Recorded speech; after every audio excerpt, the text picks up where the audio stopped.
I didn't fix my hair beforehand. Ooh. Yeehaw.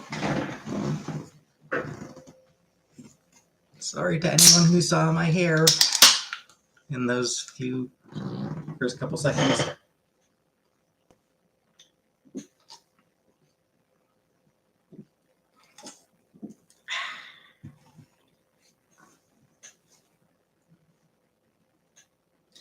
Hey, Dandy. Hey, Emily. Hey, Bianca. Hey, Doinks. Hey, Vegas Doll, Churgers, Cass, Mary, Rara, Lindsay. Nice to see you be first, Dandy. Often enough that you don't make it. It's fun to see you get in first. Anyway, Rara, Lindsay, Fried Chicken, Cat Kitty, Fernanda, Color Purple, Melancholy, Jacqueline, Elizabeth, Solo Trip, Kiara. Clara. Sorry, Clara. Bianca? No, Bianca, Dandy beat you to it. You were third, Bianca, behind Dandy and Emily. Hey, Lupita. Hi, Crab Legs.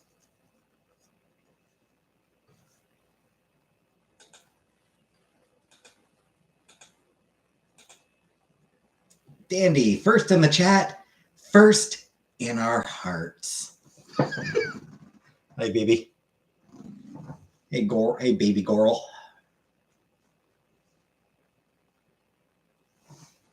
This entire life in my oak face? Yeah, my mom's fine. My mom's doing well. Hey, Lizzie.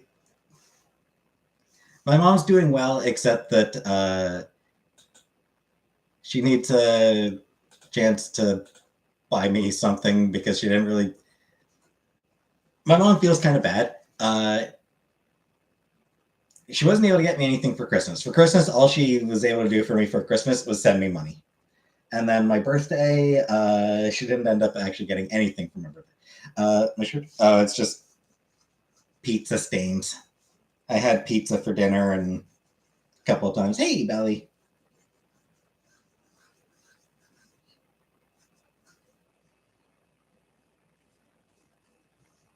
Hey, Comic Brook. Hey, Donna. Hey, Cass. Hey, Jordan.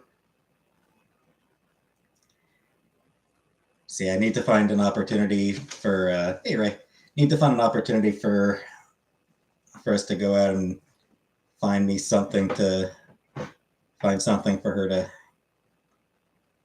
give me for my apartment. But the only thing I could think of that I need for the apartment is a rug, and she might actually already have a rug that she might try to clean and give to me. Thanks, Comprook. Hey, Google user. Hey, Desticles. Oh, happy birthday, Vegas Doll. Hey, Lost Sock. Hearts in the chat for Vegas Doll. Vegas Doll's birthday tomorrow. Actually, no, not today. Well, she might not be here tomorrow. So yeah, hearts in the chat for Vegas Doll for her birthday tomorrow.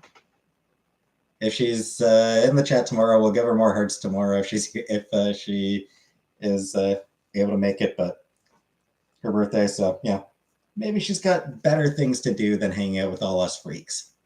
Hey, Cass, Macrave, yeah.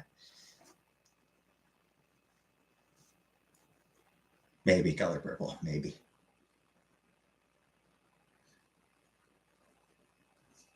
Hearts in the chat. Yeah, that's good. That's good enough, Lost Sock. That works.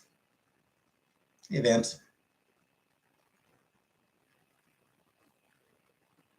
I so much hate. Flavor is pepperoni and bacon. All right. She is a good cook, but she doesn't cook very often. Hey, Linda. Hey, Janine.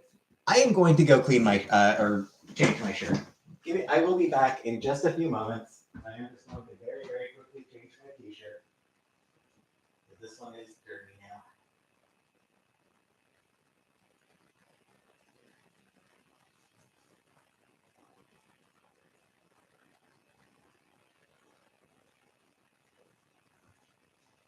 No, I am not showing you people.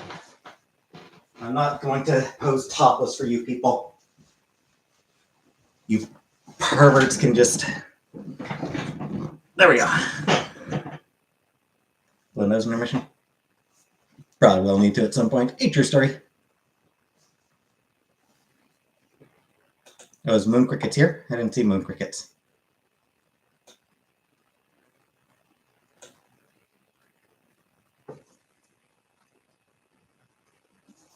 So I've cleaned my, or not cleaned, but I've changed my shirt. So I'm now in a clean shirt. Hey, Backrooms. Hey, Bimbo. Hey, Milky. Not really about shirtless men anyway. I know what you mean.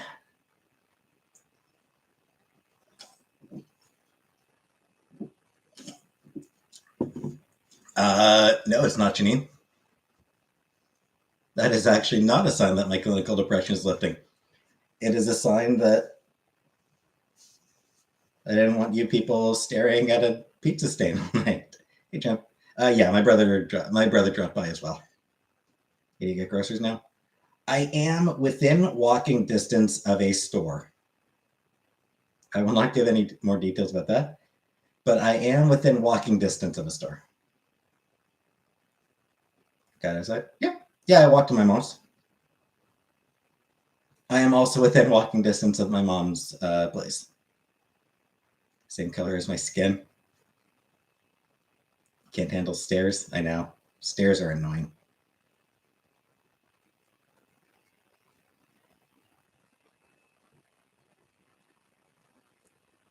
Yeah, one of the convenient things about Cornwall is that wherever you live in Cornwall, odds are you are within walking distance. You are probably going to be within walking distance of wherever you need to get.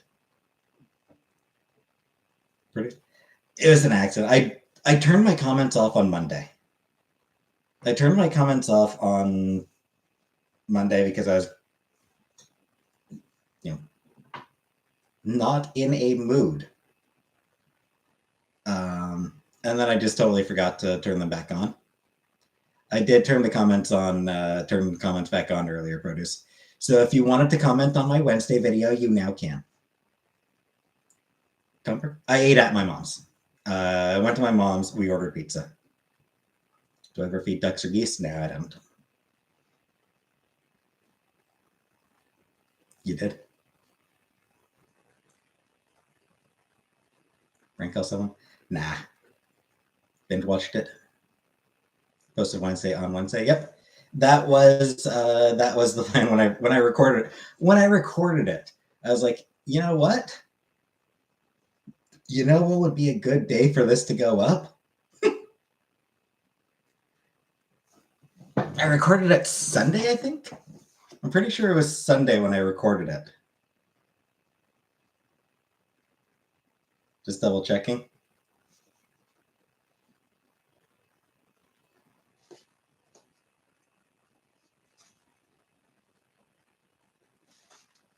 No, that's back on Monday.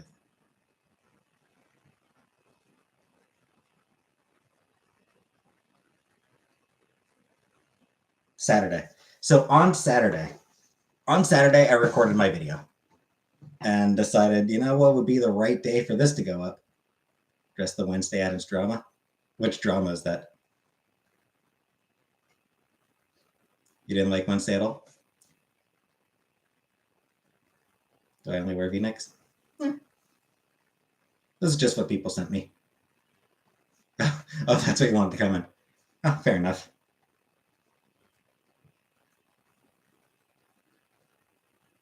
Like I said, I thought it was a well-made show that just happened to have Wednesday Addams dropped in.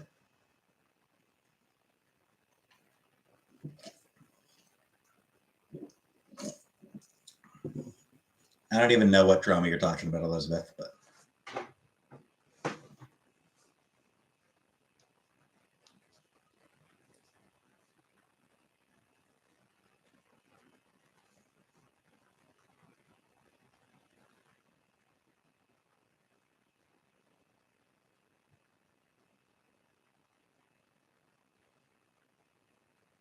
sorry, just a second here.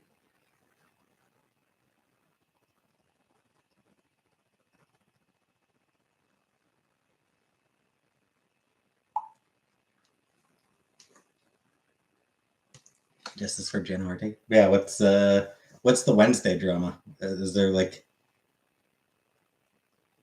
close to a Tim's? I'm in Canada, Aaron. Everyone in Cornwall or everyone in Canada. Everyone living in Canada is close to a Tim's.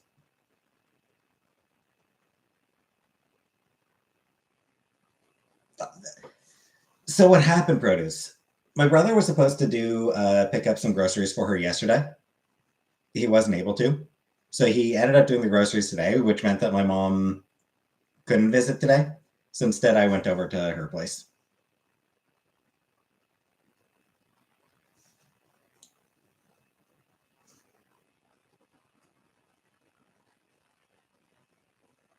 Hey, Delaware. So yeah, was there actual... Somebody mentioned Wednesday drama. I was like, was there actual drama regarding Wednesday? So my brother looked like me. No, I don't drive. I walk.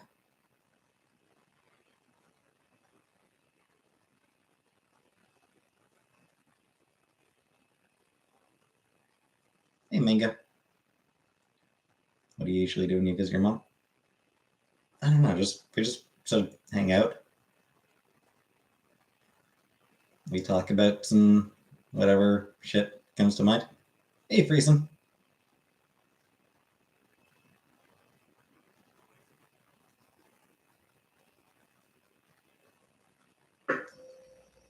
Do me and my brother look like?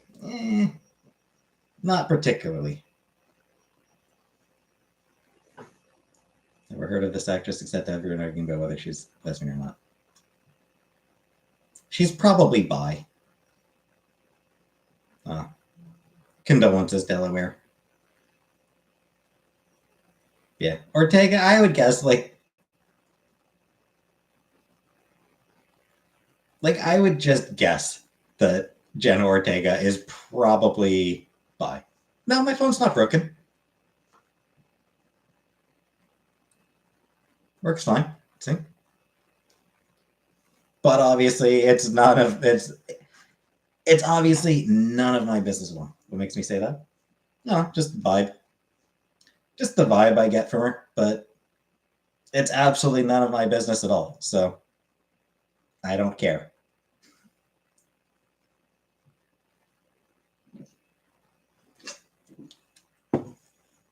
I don't actually know what that thing is. Hey, Shara.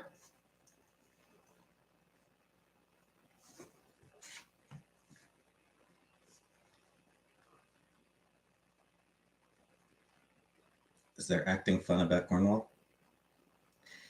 You know what's funny about, I did throw my phone.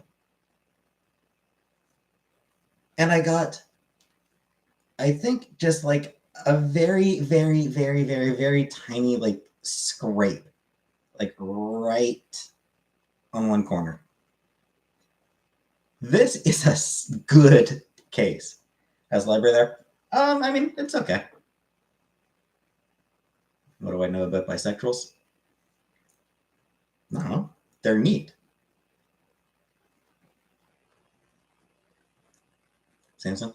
I don't know, I don't know who made Spygen. The case seems to be from Spygen. Yeah. This is a hard fucking case.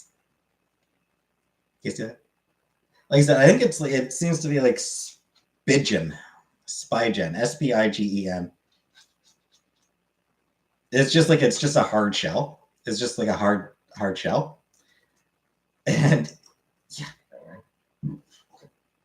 it's a really tough phone case, phone shell.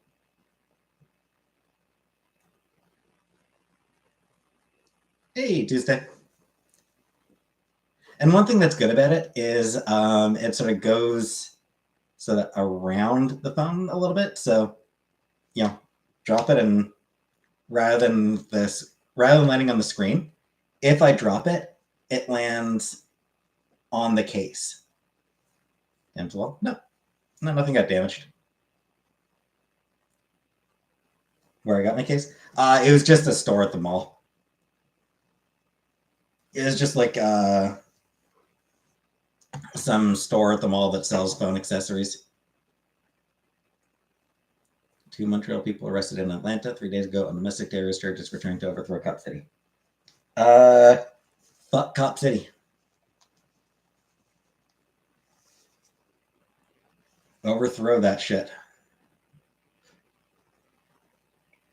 New yellow iPhone? No. No Friesen. No iPhones.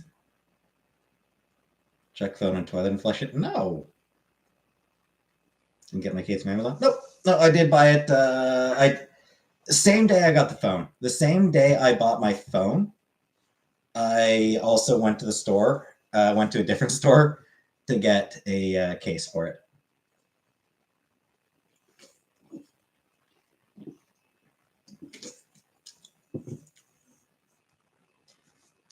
Because, like,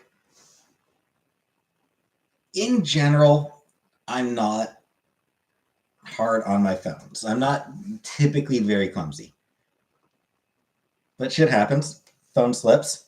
You know, no matter how careful you are, phone's gonna slip and fall. So get a phone case. Place are necessary in society.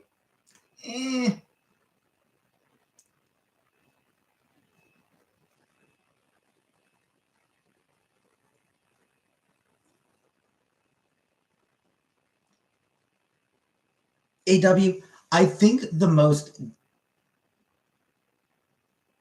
sort of generous response I can have to that is police may be necessary, but that doesn't mean that everything police do is necessary. It does not mean that police don't do horrible shit. They absolutely do some bad shit. They need extremely rigorous oversight. And that Cop City thing, it's training for fucking urban warfare. Like, that's what that thing is for. It's training them in urban warfare. That shit's not necessary. They don't need to be trained as... They don't need to be trained like they're the fucking Marines.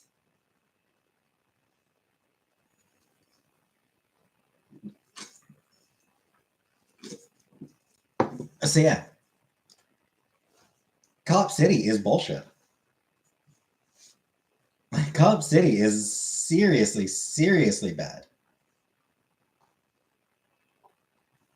So like the store Party City, kind of the opposite Tuesday.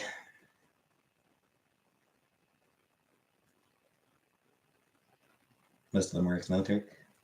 Some of them are. Hey, Cam. But no, I mean, there's definitely been, hey, Moop Doop. There's definitely been a militarization of police over the past 30 odd years.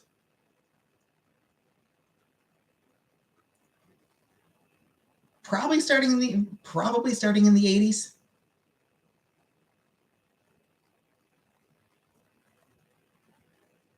But especially into the 90s and even more especially into the 2000s, there has been an increased militarization of police, and I don't think that's made people safer.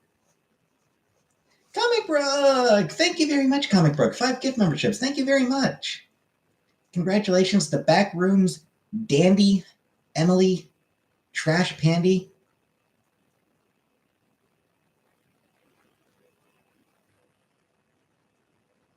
And whoever else, I guess, just is not a name. I suppose whoever else got one has a name that that is not allowed in chat. That was my core. Yeah, I assume that the 5th person. Hey, Amy. I assume the 5th person probably has a name that isn't allowed in chat. That's probably like automatically blocked already, like a blocked name, or a name that has like a blocked word. would be my guess.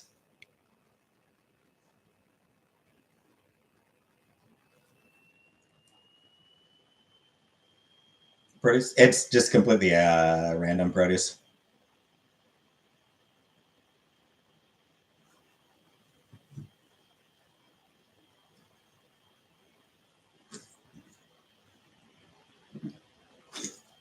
How's mom doing? She's doing okay. She's doing fine. Tell us the blocked words. No. Even if people don't want the membership? Indeed. Have I ever been to the hood? I don't believe I've ever been. I don't think I've ever been anywhere that can be truly considered a hood. Like, I've been to some shitty areas in Cornwall. Like, Cornwall's got some shitty areas. Like, there are some shitty neighborhoods in Cornwall, but they're not a hood. Cornwall had Crips? Nah. Nah, I don't think Cornwall has hoods.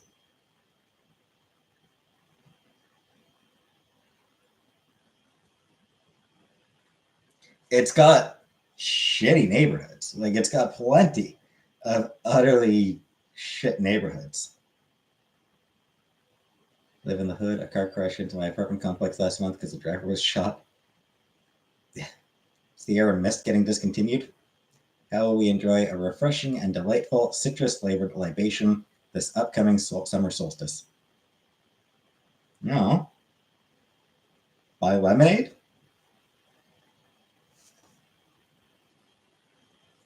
If Sierra Mist, here's the thing, Prison. If Sierra Mist is being discontinued, I would assume that indicates that nobody was enjoying it.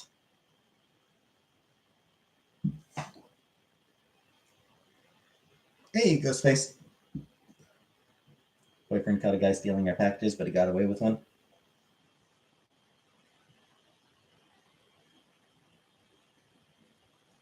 We just ordered pizza today, Bali. St. Louis is weak. I walk through Ferguson all the time. Sprite will always be superior.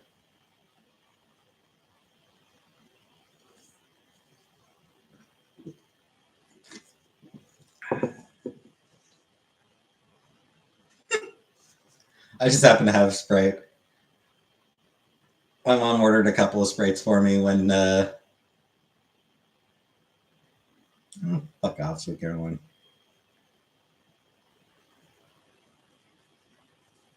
The hood is the definition. I mean, hey, J-Dot. Like, I don't know, like, how do you really define, like, what is the difference between a hood and just a poor neighborhood? You know?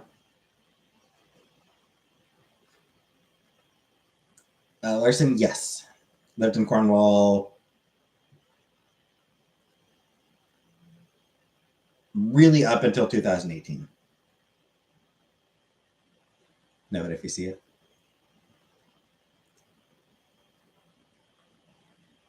Yeah, like, obviously, like, I had my 2 semesters, like, 2 semesters of college, or 2 years of college, not 2 semesters, 2 years of college where I primarily lived in Ottawa. So,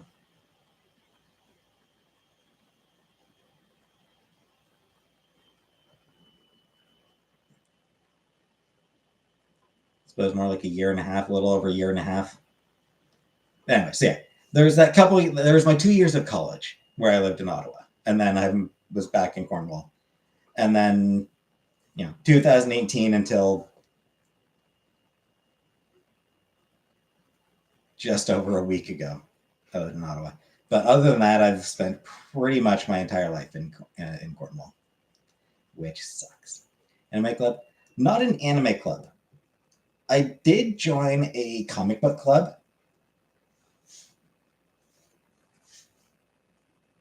The goal was to try to, like, they were trying to put together a comic book. It didn't get done. Hood implies there are some criminal activities going on in unsafe areas. That goes for a lot of poor areas since poverty tends to generate more crime regardless. SP said, got a 5-year break from Cornwall. About 5 years. Like I said, 2018 is summer of 2018 that I moved up.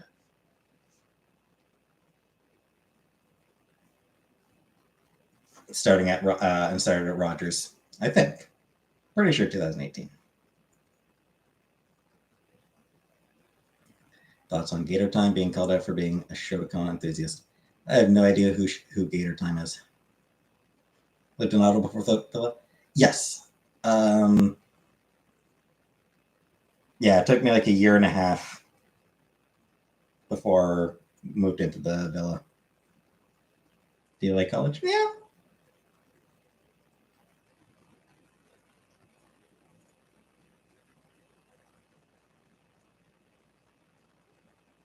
How are you paying rent?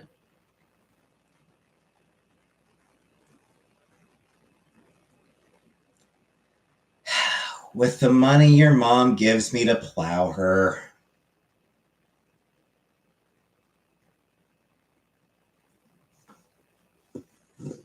I'm sorry, Lala. Am I? Saskatchewan is so boring. Hey, Rebecca, she's fine. About the only thing I've ever heard about Saskatchewan is boring. Mom jokes are getting old, just like your mom. No.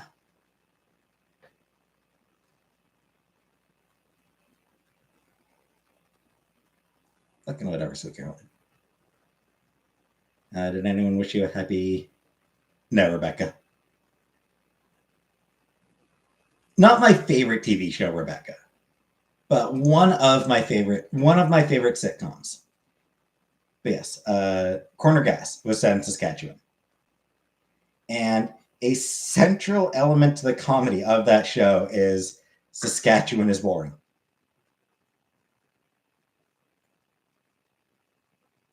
No.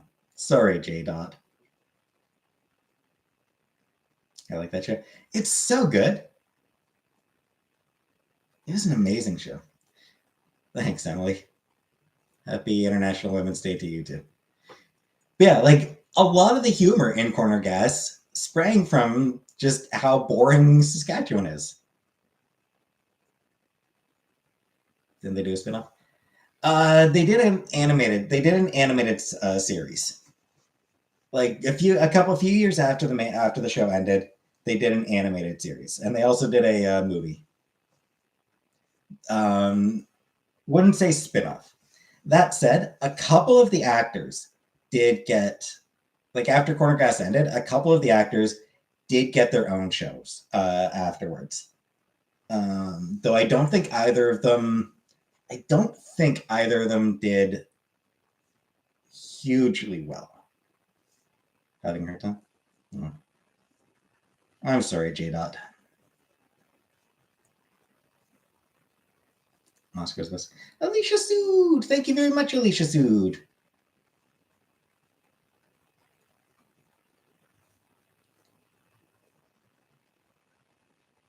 Naruto?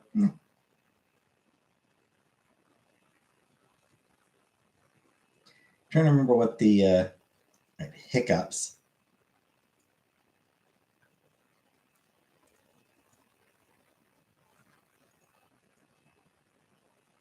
Yeah. So yeah, after Corner Gas ended, Nancy Robertson got her own show called Hiccups, and Fred Iwaniuk got a show called Dan for Mayor. Both of them got 2 seasons. Neither of them seemed to really burn up the ratings. They each got 2 seasons, and that was it. They were both okay. I found. I think I watched the first season of each, and they were okay. I never watched Trailer Park Boys. It's not my type of humor.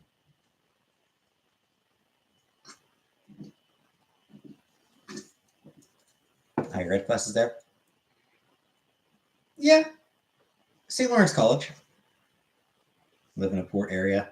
Places with a cheap rent usually end up like that. Just lost my Canadian card. I know. What is my type of humor? Good for the most part. It tends to lean more towards good natured, I think.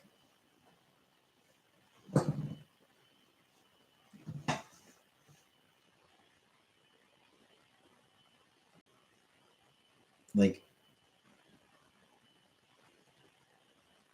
happy humor. Never seen me laugh? I've laughed. 7-year-old humor. That too. Yeah, 7-year-old humor. Farts. Love me a fart. I love me a good fart joke. Adam Sandler. I do enjoy old Adam Sandler movies.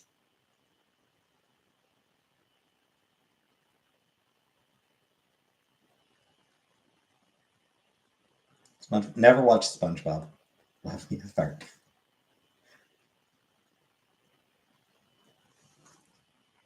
Yeah, feel free to everyone feel free to take that take that clip out of context. Feel free to spread that clip around out of context. You watch Wednesday? Cool. It's one of my favorite anime is Lucky Star. I've never even seen Lucky Star.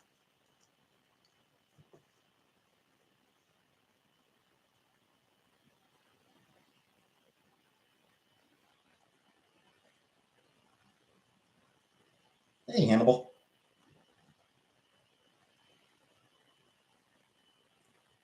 Galaxy Express 999. I want to watch Star Trek, but there's so much. There is.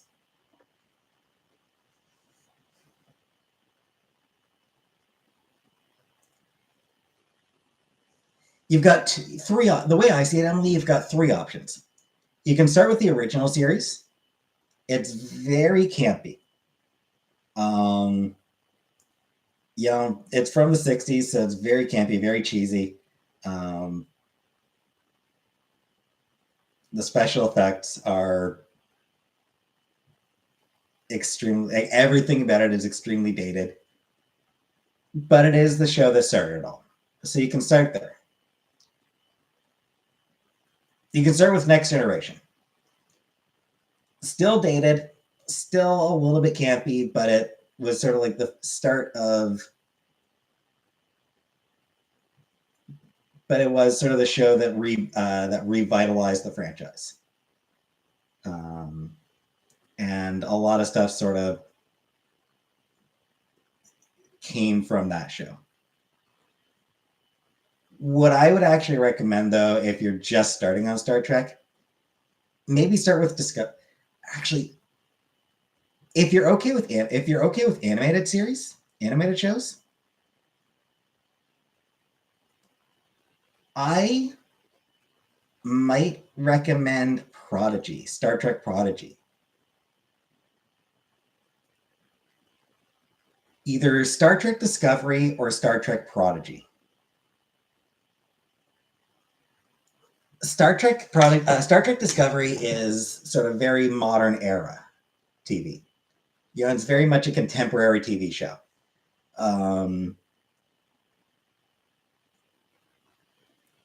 It even has profanity. There are F-bombs.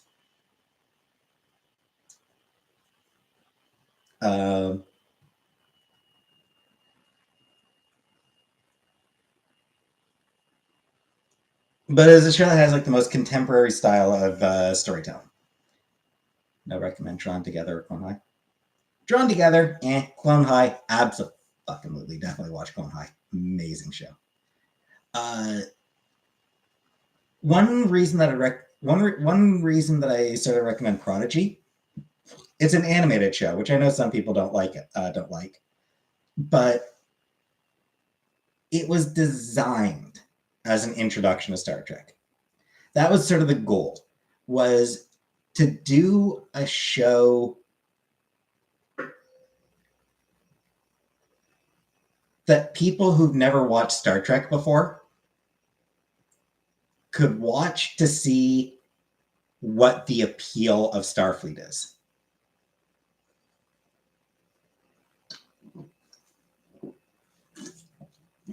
That's why they made it. Like, that's why they made Discovery. Or that's why they made Prodigy. Josie and the Pussycats in Outer Space, that was great. Thanks, comic book. So yeah, if you want to start watching Star Trek, Elizabeth, I doubt it. I very much doubt it. It's not something I get very much. Start with Prodigy. It's on Discovery Plus, so I can stream it. Yeah. So yeah, either Star Trek Discovery or Star Trek Prodigy are the two obvious places to start. One thing I will say, Star Trek Prodigy does have references to previous Star Trek shows. One of the main characters comes from Star Trek Voyager. So one of the main characters is from that, and it's got some references to stuff from other shows. But it is sort of like, you can just like take those as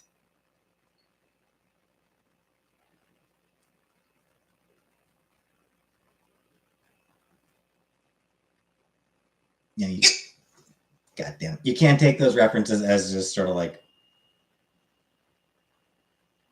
unnecessary, as just back lore to be filled in later.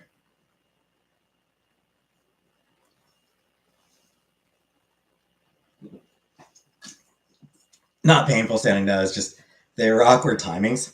They came as I was speaking, so they made it so the sounds got awkward.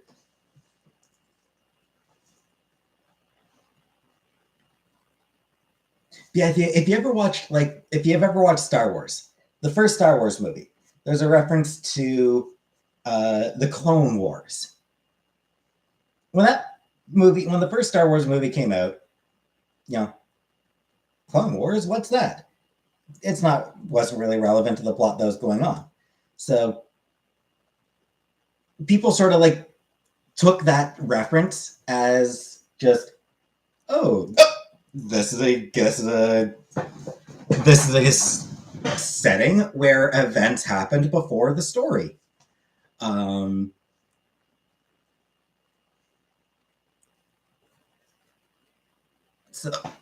So like whenever you're watching like Star Trek Prodigy, or whenever you're watching really anything that's part of a franchise, when it makes references to things that you haven't seen before, that's sort of what I go back to, is just like that veteran of the Clone Wars.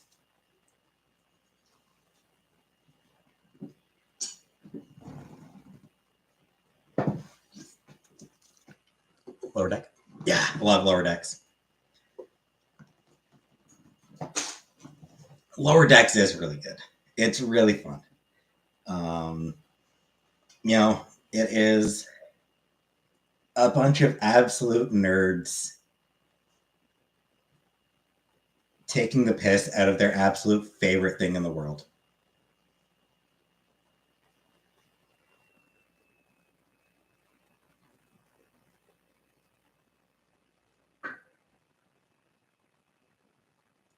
That's pretty much what Star Trek Lower Decks is. Do you think they made Star Trek with senior citizens in mind, or was that happenstance? Happenstance. It was definitely happenstance.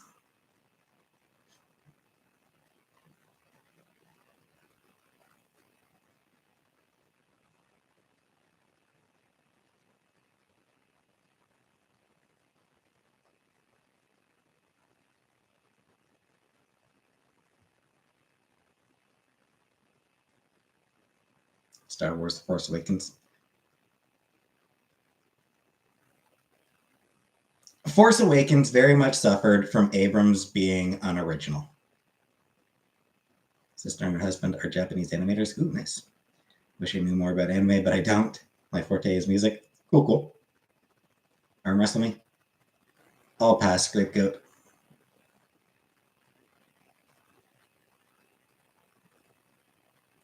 Yeah, The Force Awakens suffered from the fact that J.J. Abrams doesn't actually have original ideas when he's working with an existing property.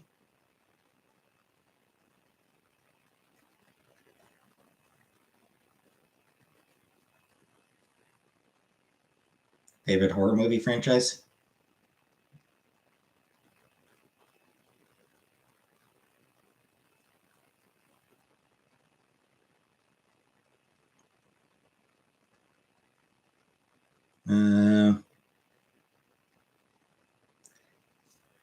Miss.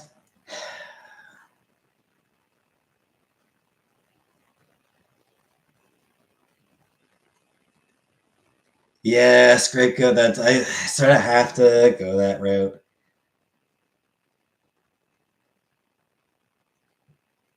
Your mom's series of sex movies.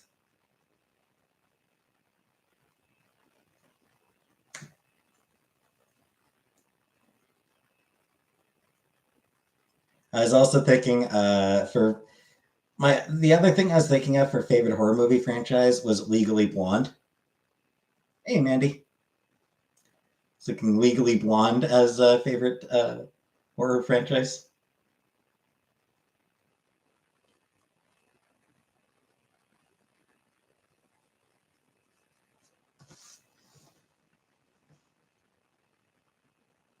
But Legally Blonde is actually, from what I understand, Legally Blonde is actually like really nice. Is like actually like really fun and enjoyable. A lot of people like I've seen a lot of people do really like Legally Blonde. So probably not. So that would probably be the wrong franchise to use. Monty Python? No, freezing. Hey, Anonymous. As a job search.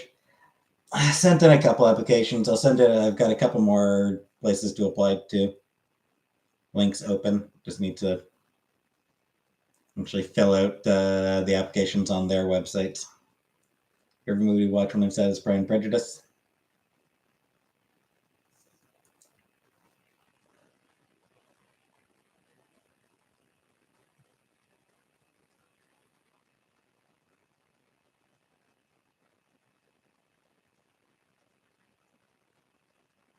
Pride and Prejudice. Do you mean the one with? Oh shit! What's that one actress's name? Kira. Do you mean the Kira Knightley one? The Kira Knightley Pride and Prejudice? I watched that version. It was enjoyable.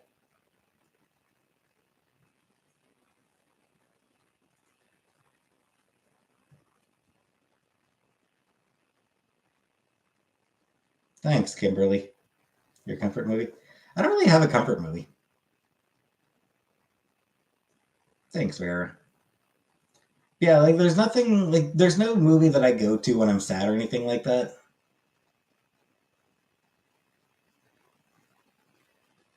Maybe because I'm always sad. So watching the same movie over and over and over.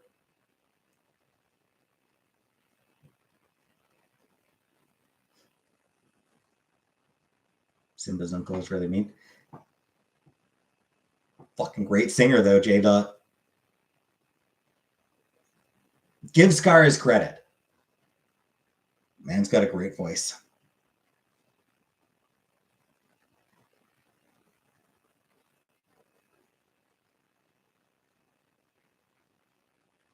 Be Prepared is not. Be Prepared is an epic song.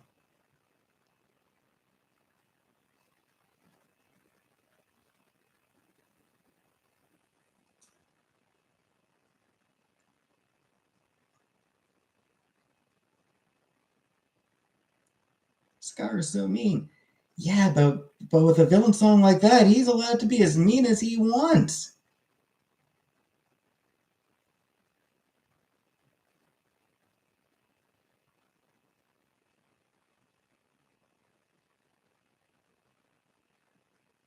Who's my favorite Lion King character? I mean, I always liked Timon and Pumbaa.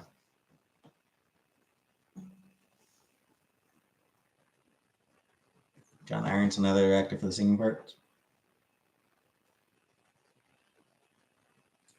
It's not a crush. I just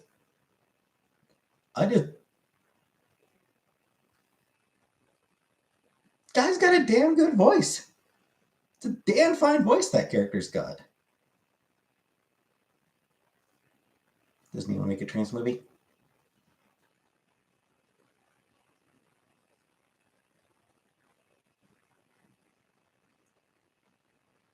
I think that in the next few years, they will probably have a movie that has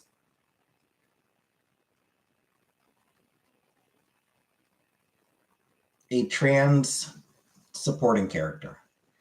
I don't know if they'll Shape of Water. I have not seen The Shape of Water. Sorry, Emily. Strange World movie about a bisexual character. Yeah.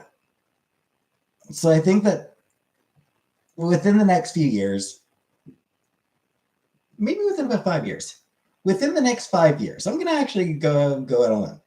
Within the next 5 years, Disney will put out an animated film, an animated kids film that will have a trans character in a prominent supporting role. Not as the star, but in a prominent supporting role. Euphoria is so good, but kind of hard to watch.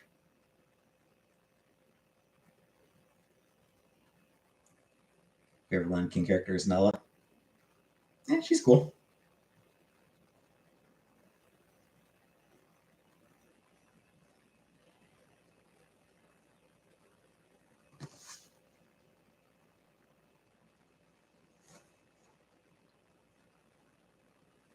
Jeffree Star speak out against pronouns. Who fucking cares?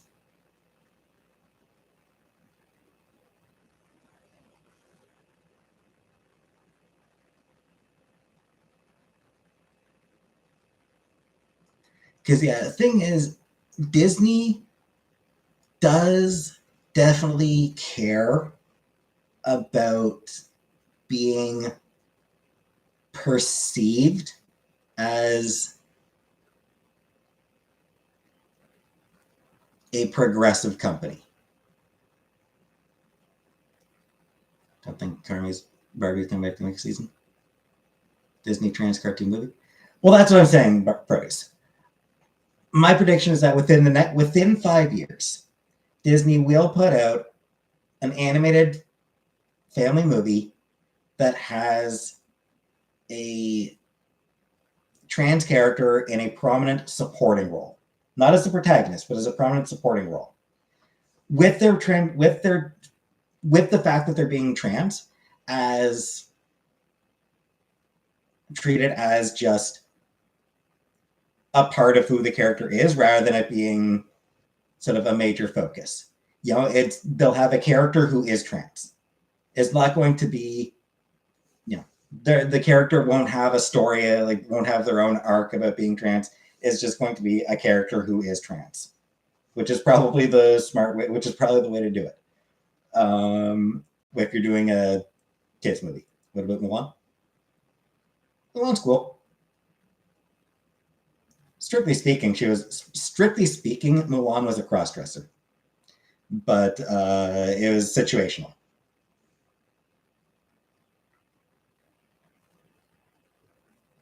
I'll Make a Man Out of You is the best Disney song.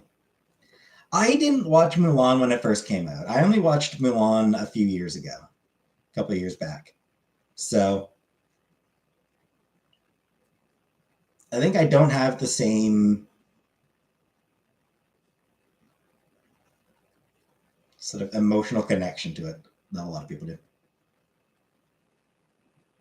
Disney have ulterior motives? Of course they do. They're a major corporation. Anti-Disney? Yep. Absolutely, Brutus. I have serious issues with Disney as a corporate entity.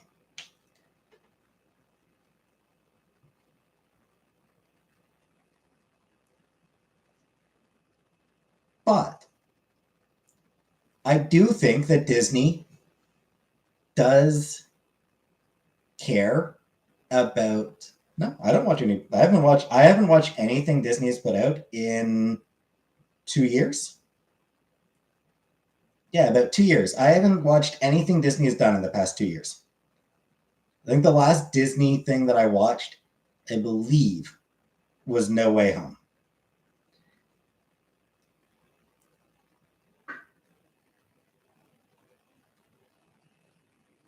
All corporations are bad, but they're unavoidable in our current society. Yeah, so just do your best, basically.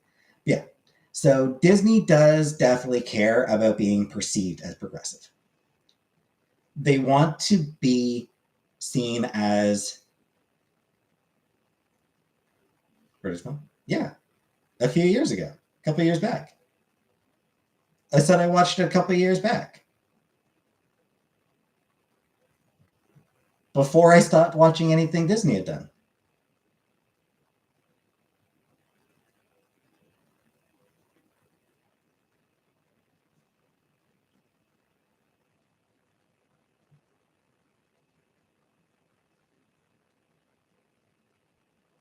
I'm not sure what's complicated.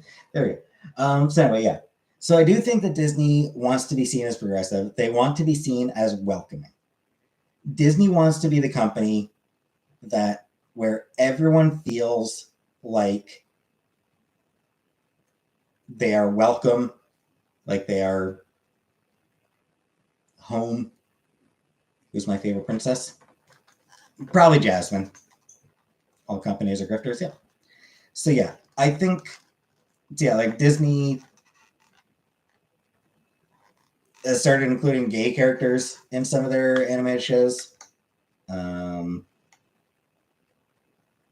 I think that they will probably include, like I said, within the next 5 years, they will probably include a trans character in a supporting role. Turning Red was them,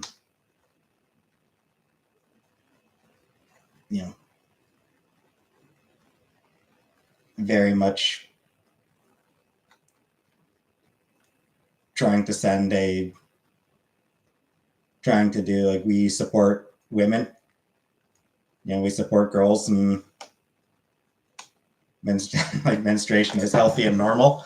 So, so it's they made a movie about they produced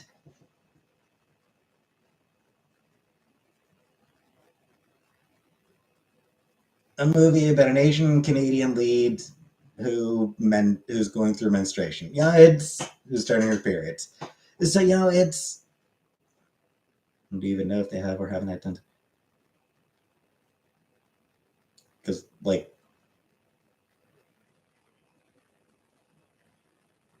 I'm pretty sure that if Disney, I'm pretty sure that hey, Hellion. I'm pretty sure if one of Disney's animated films had an openly trans character, I'm pretty sure I would hear about that shit. Reason? Periods are absolutely appropriate. Periods? Absolutely appropriate for a kid's movie. Because, hey, guess what? Kids have periods. 12, 13, 14 years old, that's a kid. Somebody who's 12, 13, 14, that is a kid. And, hey, those kids, they get periods.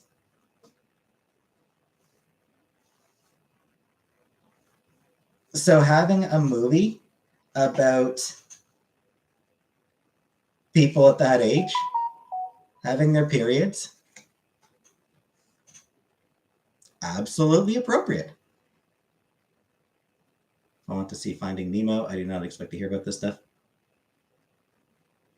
Well, hell, Friesen. But It's funny you bring up Finding Nemo. In the real world, Nemo's father, after the death of the mother, would have become Nemo's mother. Whatever the dad's name is, he would have, as the sort of strongest remaining male in that shoal, he would have become a female.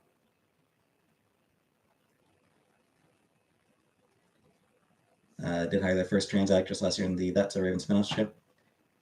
I think I did hear about that. I think I did hear about that one.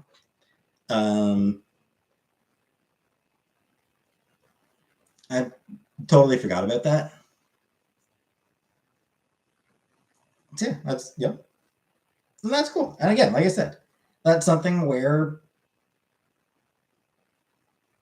obviously not produce. What is the point of trans? I don't know.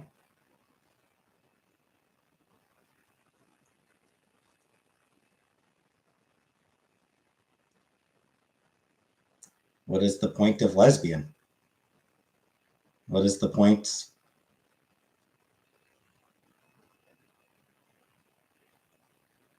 What is the point of blonde?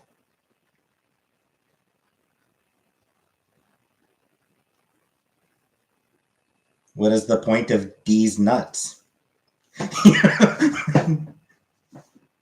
Point of lesbian is to make out with Jenna? Fair, fair, fair. What is the point of life? Exactly.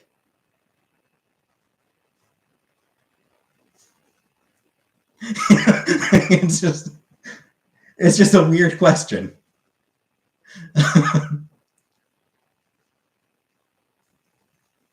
What is the point of your mom? You know, whatever.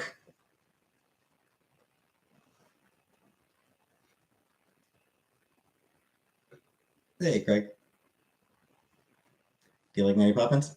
Yeah, I enjoyed Mary Poppins back when I was a kid. Been forever since I've watched it, obviously. Do you know the Muffin Man? No, never met the guy. Never met the man. One's in the chat till I married Jenna. Why is Stan blocked? Did I have a crush on Lindsay Lohan? Nah, I never crushed on Lindsay Lohan. I think she might be too young for me, actually. How old is Lohan? 19. Oh, she's my age.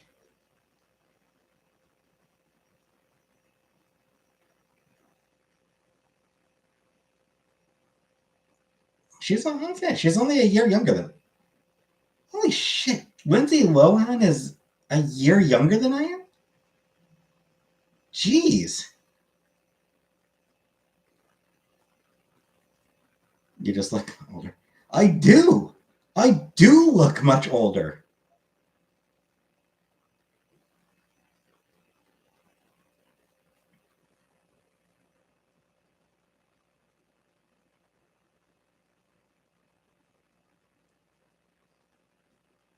Man. I feel like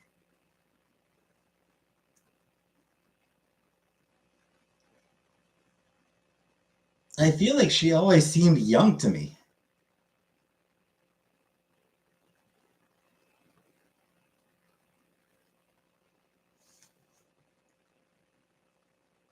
Money to afford all types of cosmetic enhancements contribute.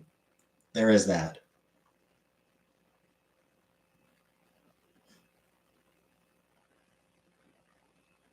Mean Girls came out when you were an adult, maybe that's why. Could be.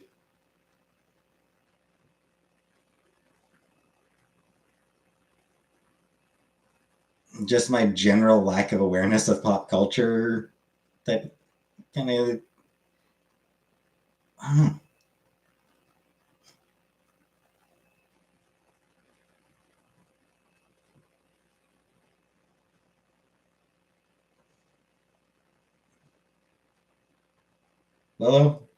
Lolo, I think it's one of those things where I think it's one of those You gotta laugh or you're gonna cry type of deals, Lolo.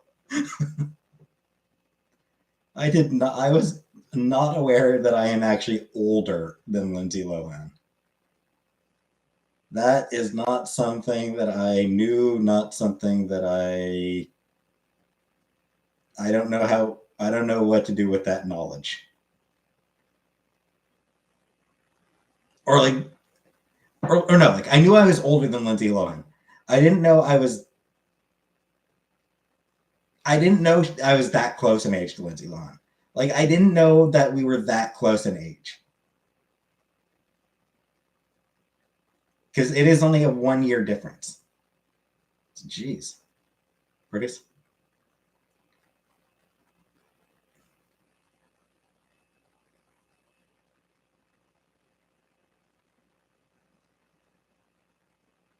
They use menstrual cycle as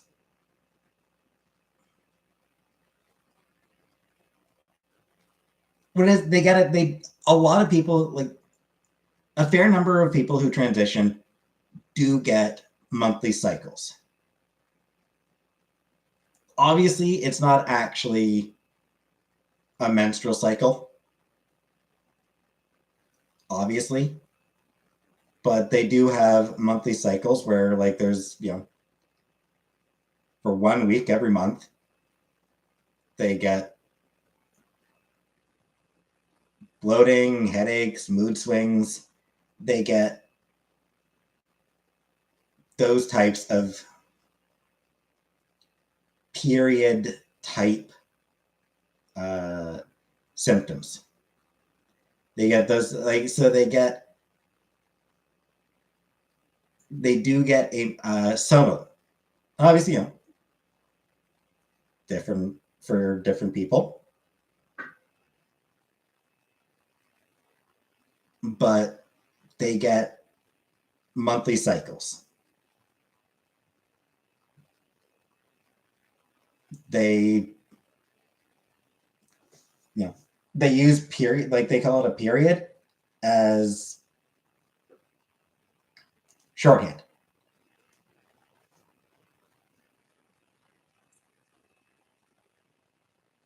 Placebo effect? It doesn't seem to be.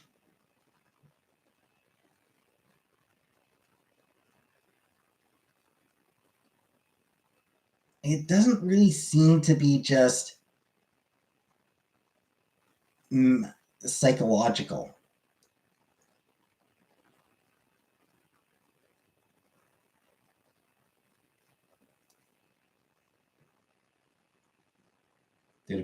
Yeah, exactly. The estrogen that they take. They end up developing cycles.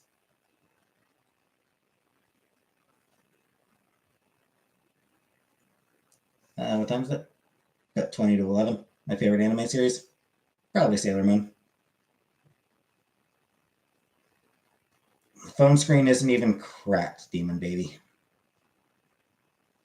The only thing wrong with my phone screen is smudged from my fingers.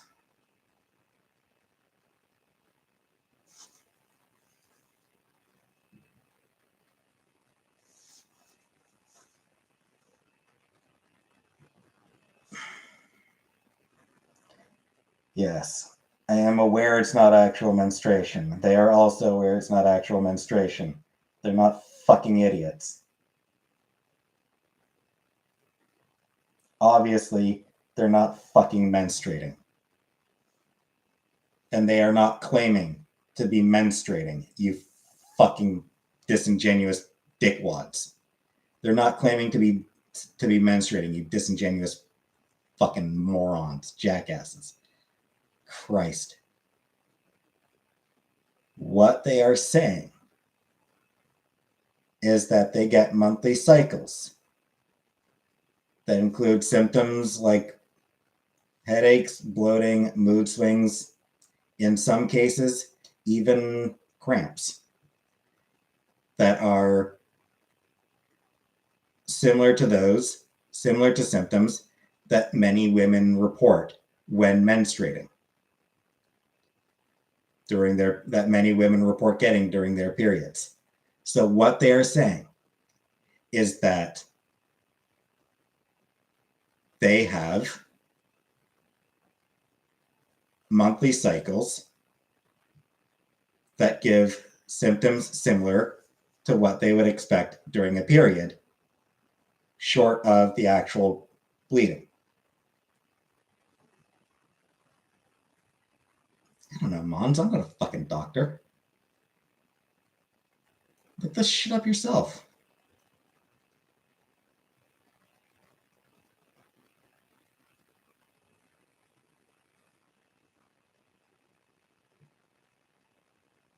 So for the sake of, so as a shorthand, just as a shorthand, they call it a period. They're not actually saying, oh yeah, I bleed every month. They're just using a fucking shorthand. Nah, Produce. Most of these people are just asking questions. Most of the time, they're being disingenuous.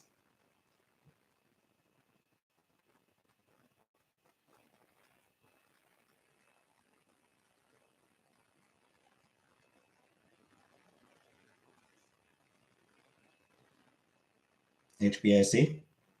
The trans women who don't get those symptoms, good for them. Not all do. Some do, some don't. Fun fact. Periods affect cis people differently too. Not all women get the periods and cramping and bloating and all that shit. Some women, their periods are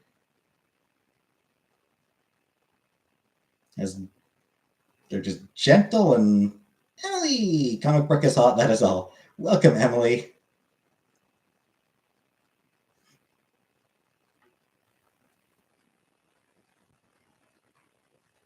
No HBAC, I haven't thought of that because it's irrelevant, because it doesn't fucking matter.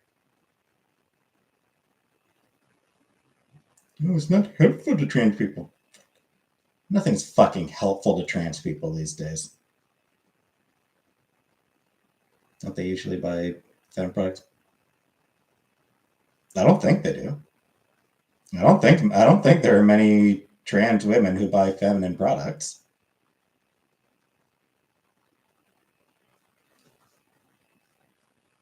Non-binary people might.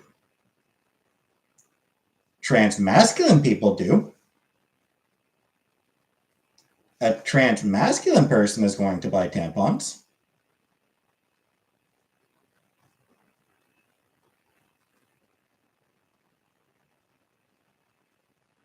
But, of course,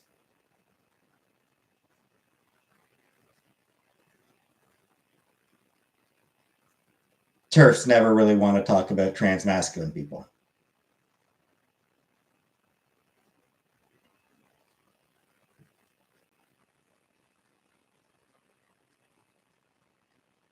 Fuck off, HBSC. What's a TERF? Trans exclusionary radical feminist.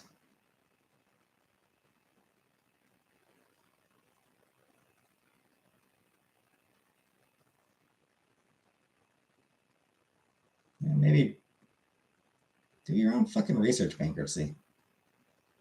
Fucking Google that shit. Read about what trans women have said about that shit. Read their accounts. How old I was when I first learned it. I don't know. I probably would have been relatively young because Chaz Bono was a whatever did someone was conservative. I doubt it. Wildly different worldviews. Yeah, whatever, Lila.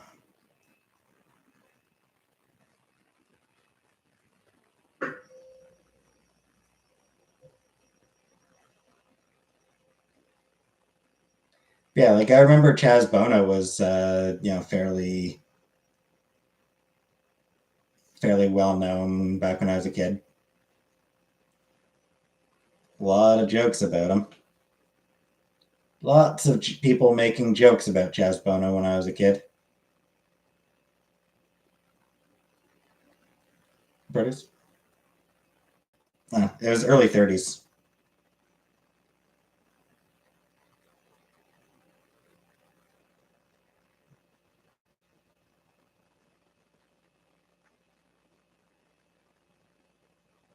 Cher's son, Maria.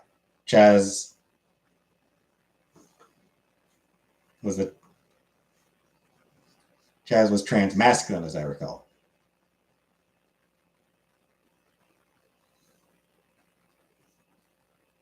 Yes. Also, he's still alive. Chaz Bono is also still alive. FTM? Yes. Chaz is FTM. He is a trans man.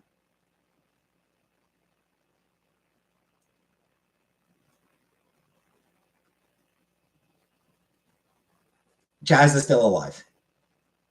That was empty. No, other way around. He was other way around.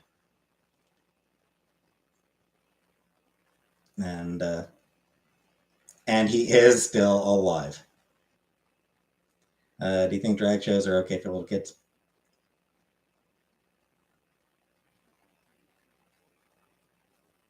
Depends on the show. Drag's not.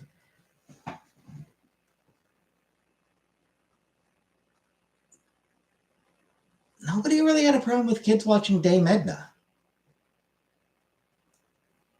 You know, I remember watching Dame Edna as a kid.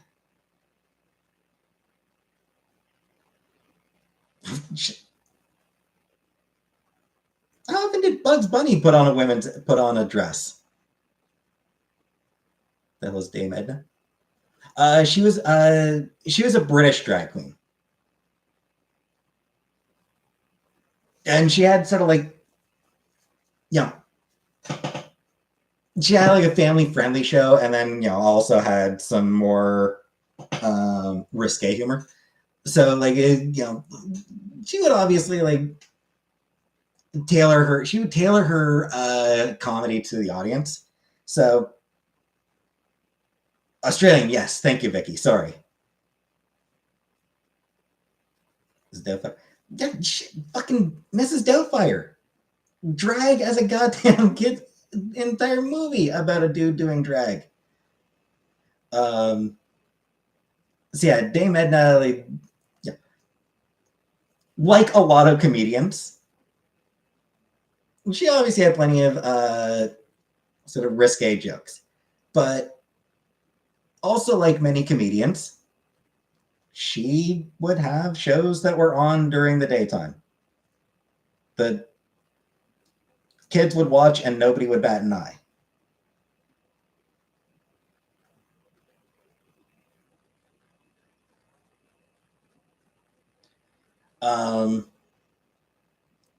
Drag shows are again, it depends on the show. Lump all drag performers together is like lumping all comedians or musicians together. Exactly. Have there been drag performances in front of kids that have been inappropriate? Probably. Fuck your autogenophilia bullshit, Levy. Fuck you. So yeah, have there been inappropriate drag performances in front of kids? Yeah. That shit's probably been going, and truth is, that shit's been going on for decades, forever. Bo Rock. Is there a way to donate for transition? Not right, not at this point, Bo Rock. But at the same time, how appropriate for a kid is Hooters? Right? How appropriate for a kid is the restaurant Hooters?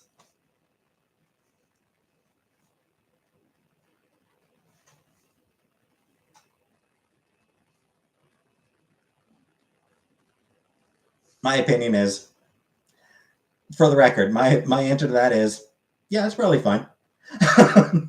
Cynthia Breyer, feel like dying but fighting through it. I hope that you do recover fast, Cynthia. I hope you get better fast. Hooters is tacky. True. How appropriate for anyone with Hooters isn't appropriate for anyone with taste. with good. But anyway, no. Anyway, yeah. So like, there have always been instances of shit being put on in front of kids that probably isn't really appropriate. That said, I also tend to think that kids are probably a lot more resilient than we give them credit for.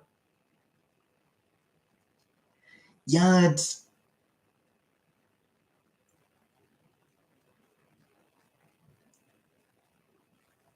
a kid being exposed to sexual shit. Is that going to fuck them up?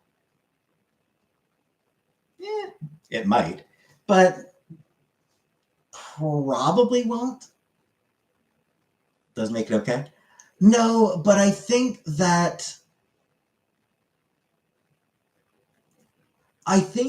it's okay to say, you know, this is probably not appropriate for kids, while also like not freaking out about it.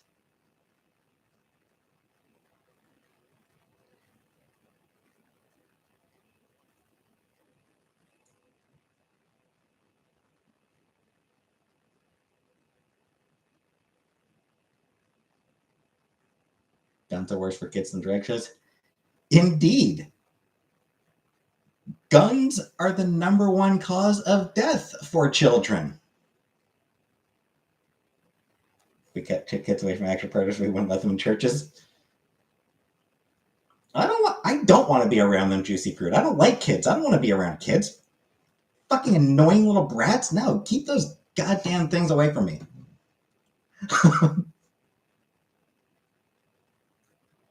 Not at all what I said, HBIC.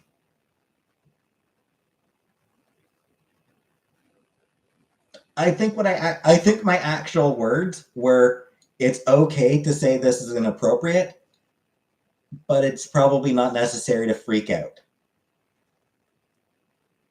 Um,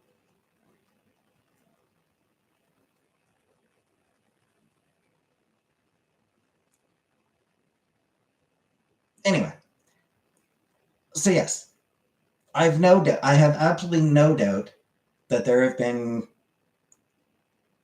drag performances at kids drag shows that were wildly inappropriate, because that's just the nature of humanity. Wildly inappropriate shit happens.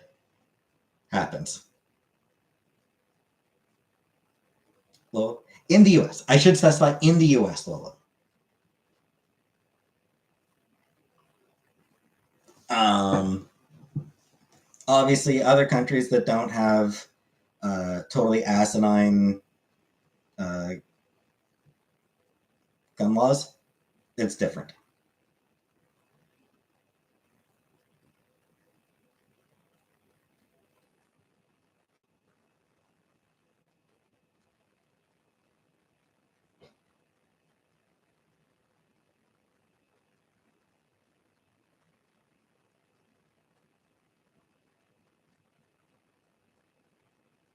Well, that comes from the CDC as of 2020.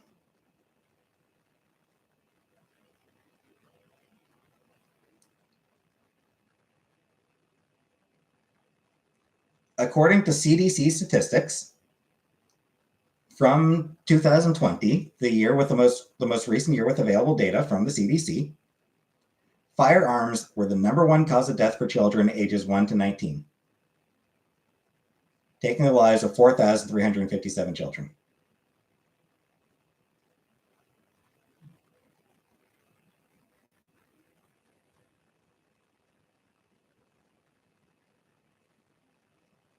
If you want to, you want to go ahead and if you don't believe me, go ahead, look it up yourself, find whichever source.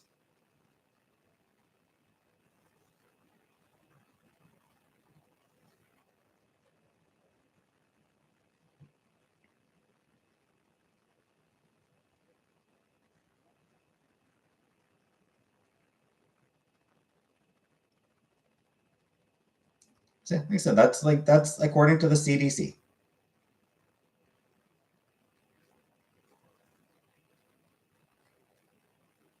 And again, like I said, that is specifically in the US.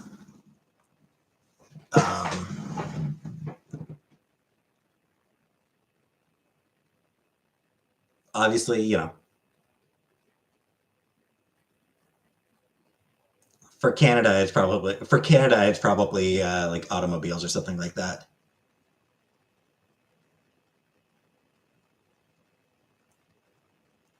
Fine, Shaniqua, Pootie, fine, like fine, go or not Pootie, but yep. You don't believe me? Go ahead and look it up. Go ahead and do some research. See if you can find a source that proves otherwise. Yeah, absolutely. You just go ahead and do whatever research that you feel is necessary to find evidence to the contrary. Just post it. The CDC, Kegel. My source is the fucking CDC. Do I trust the CDC? Yeah, second to last.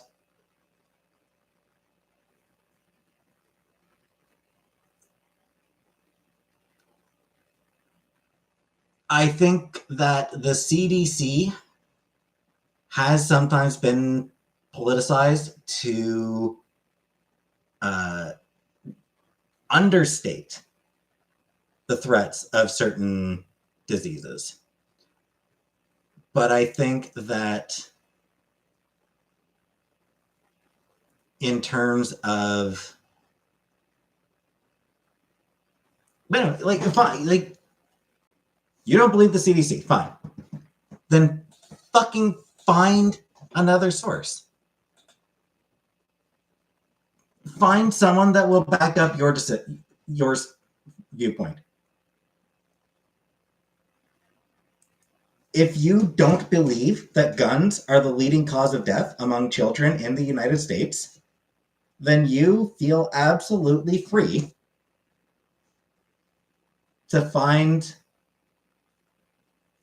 Well, no, Gaggle King. You're responsible for your argument. My argument is the fucking CDC says this. That like the only that the people who analyze this, that this is what they found as of 2020.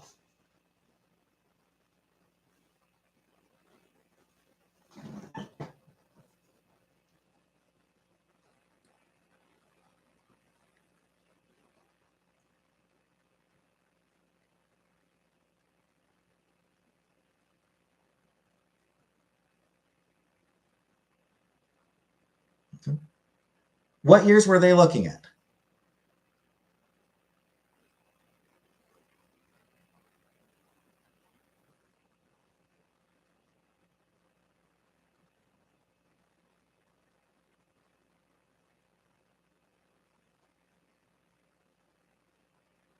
Because I mean, New England Journal of Medicine.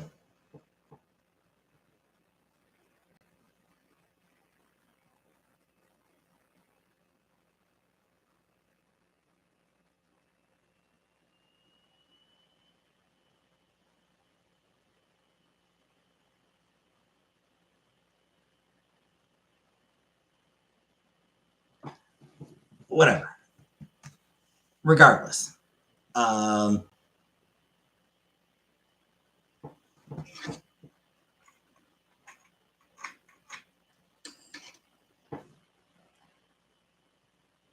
Regardless, kids kill a lot more. Guns kill a lot more children than inappropriate drag shows. No, Dandy.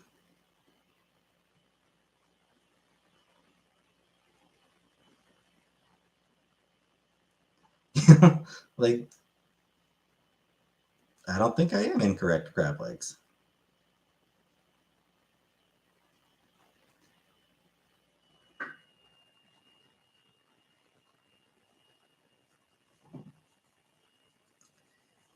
Anyways.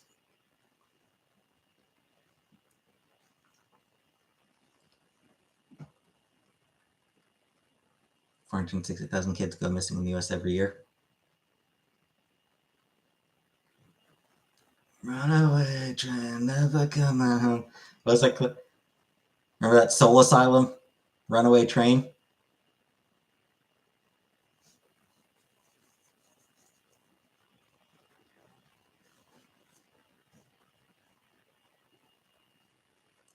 I know Chantal hated that song. I know Chantal hates that song. Chantal hates Runaway Train.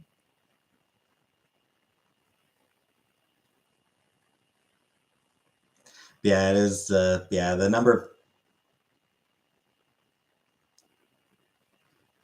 So, as I recall, and this part is me recalling, like this part is me from memory. Most of the time when a kid goes missing, I believe statistically, it's most likely that they were taken by somebody they know, usually a family member, right?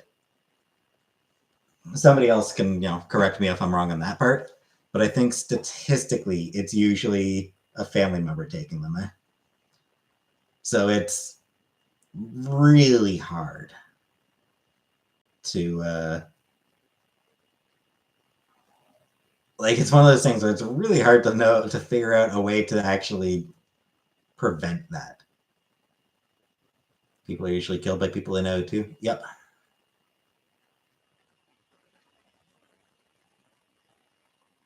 Homicide and DV. Yep.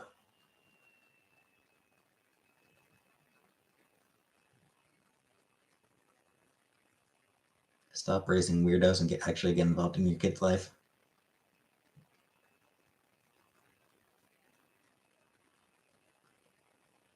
I mean, you can be involved in your kid's life, but still raise a weirdo.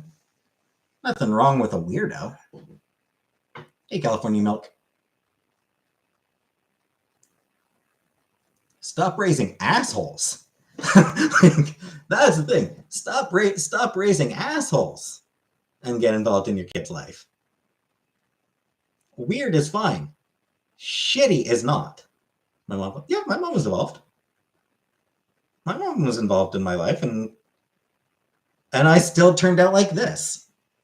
So we talked a little bit. We ordered pizza.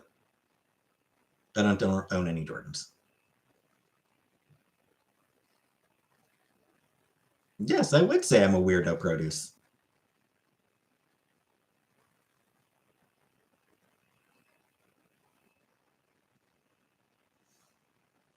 My father, not very, not involved. I'm gonna go fill my glass of water. I'll be back in just a minute.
Anyway,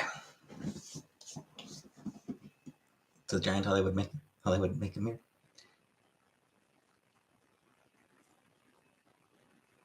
Honestly, it's actually like really convenient. I will say, like, that is really convenient for when I'm live because of the lights. The lights around this vanity, real convenient. 73. I think she is right around there, Dandy. Not sure if she's 73, but she's somewhere around there. My dad in Cornwall? No. He is in Alberta, last I heard. What does my room look like in a hotel? Do makeup? I don't like how makeup feels. Son turns 6 tomorrow. Happy birthday to him. Disabled, G-tube fed, nonverbal. Ugh. That is rough, Livy.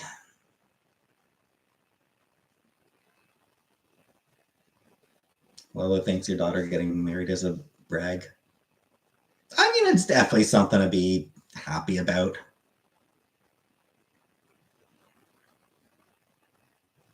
Yes, I wear socks. Shaniqua, yes, she does. Nail polish? I don't have nails. Like, I keep my nails trimmed really short, and they're stubby. So, like, I don't know. So nail polish would just be hard.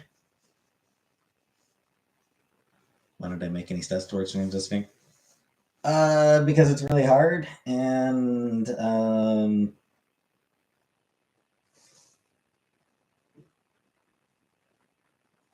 I am lazy and riddled with anxiety. 3-year-olds transitioning with hormones? Not a thing, RV.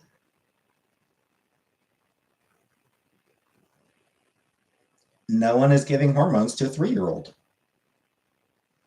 That is 100% not an actual thing.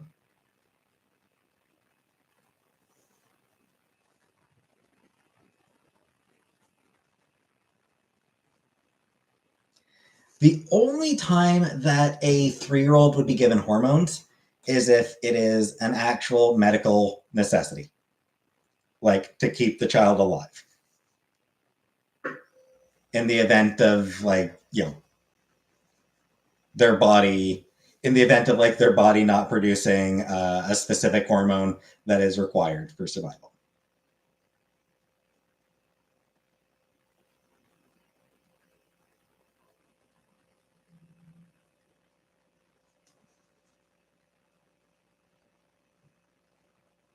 Who gave hormones to a 3-year-old? Nobody.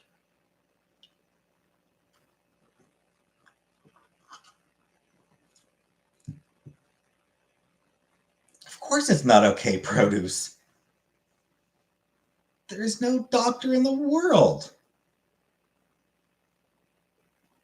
No, I don't want to say that because, there are quacks. But no, I mean, there's no one, there is no one who thinks it's okay to give a 3-year-old hormones for transition.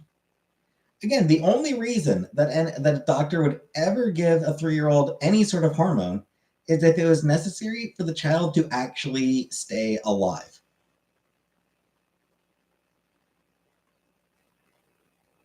Like, it's not a thing.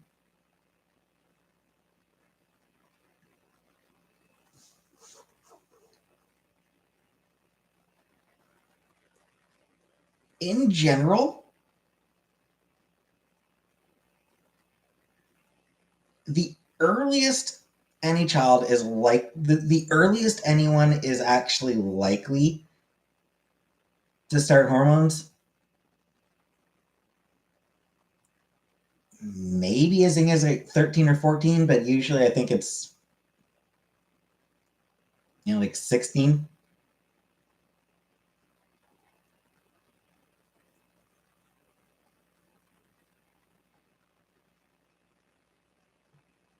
Also, it's the girl doesn't know what gender is. I mean, sort of.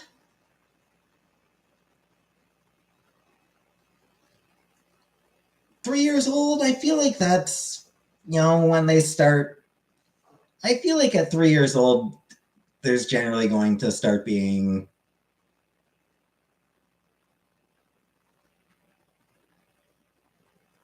some rudimentary awareness of boy and girl. Right?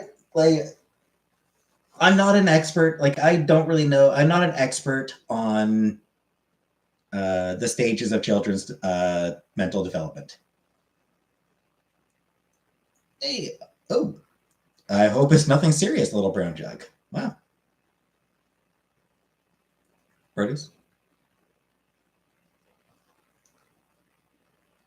What I would say, produce, is if a 3-year-old wants to go to school in a Spider-Man costume, if a kid wants to wear their Spider-Man outfit to school, it's just so much easier. Just let them wear the goddamn. Save yourself some hassle and let them wear their Spider-Man outfit to school.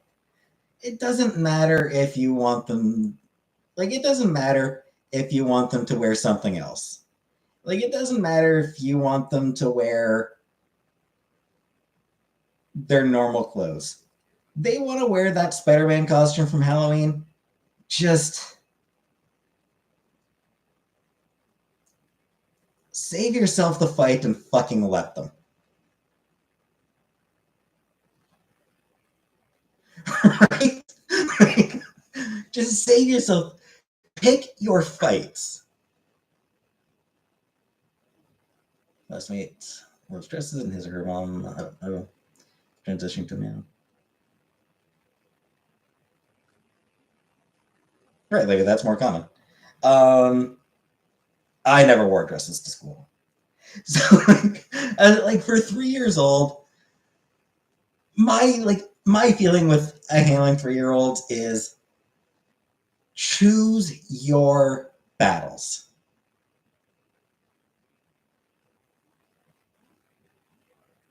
Right? Like, instead of fighting them on what name they want you to call, like, instead of fighting them on what they want you to call them,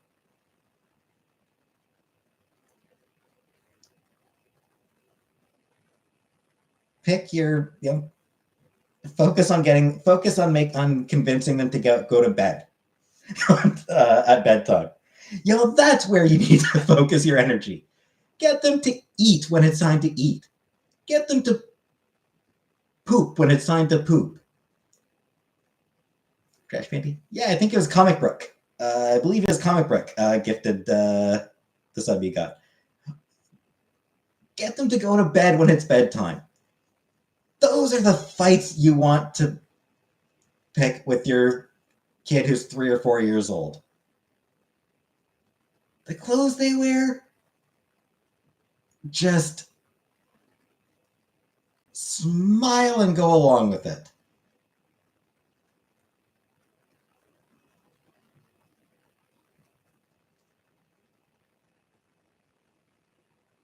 They want you to call them Pikachu. Okay, Pikachu. Like, that's sort of my, like, am I wrong? For people who've had kids, am I wrong on this? Where, like,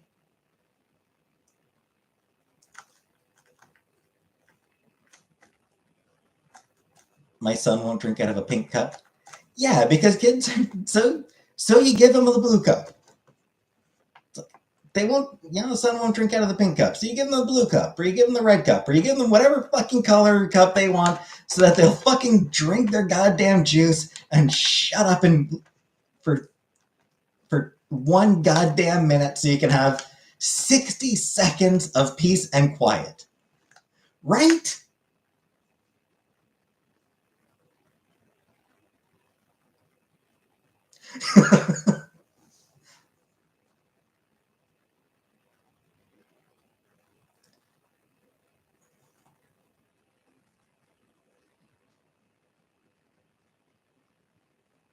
I don't know, Tuesday. I think, like I said, it's a matter of picking your battles.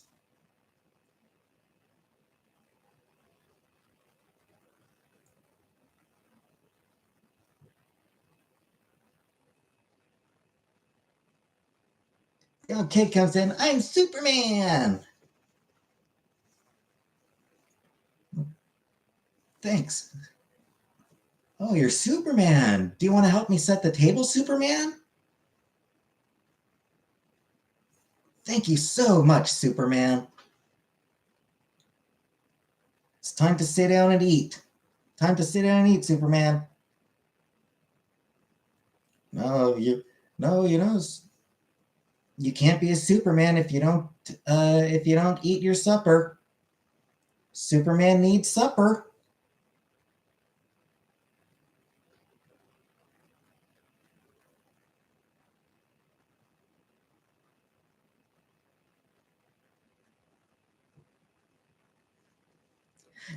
So it's a matter, like, it's not necessarily about spoiling the kids. So it's not necessarily about spoiling the kid. It's about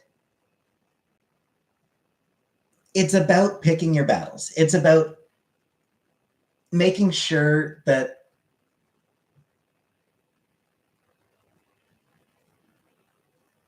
honestly, it's about keeping the fucking thing alive until it's old enough to get the hell out of your house.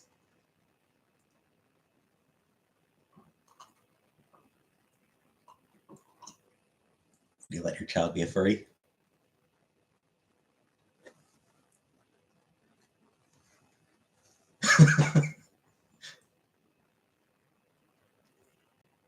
I will I will admit the fact that my view on kids is keep them alive long enough to get them the fuck out of the house.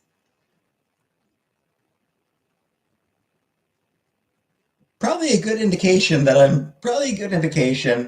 of my view on kids in general. Because I really do not like being around kids.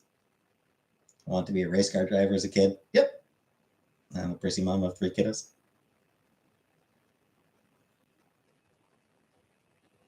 Standard uniform, which is, I fucking hate that shit, Vicky. Luckily, I never had to deal with uniforms at the schools I went to. Not inherently purposed. Some of them are sexualized. Not all of them. But like, even the ones that's just drag queen wearing a princess dress, reading The Princess Who Saved Herself. You know, like, you could get like just some drag queen in like a pretty princess dress reading The Princess Who Saved Herself to some kids, and there'll be a bunch of angry people outside trying to force their way in, yelling, screaming obscenities, holding signs that have brutally offensive messages, like that have blatantly offensive messages on them. One of those is going to be worse for the kids than the other, right? Drag Queen Story Hour is great. Lots of kids love it. Love Drag Queen Story Hours. It's dress up and it's fun.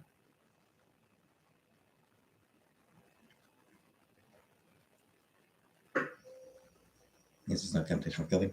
I get the logic, Vicky, but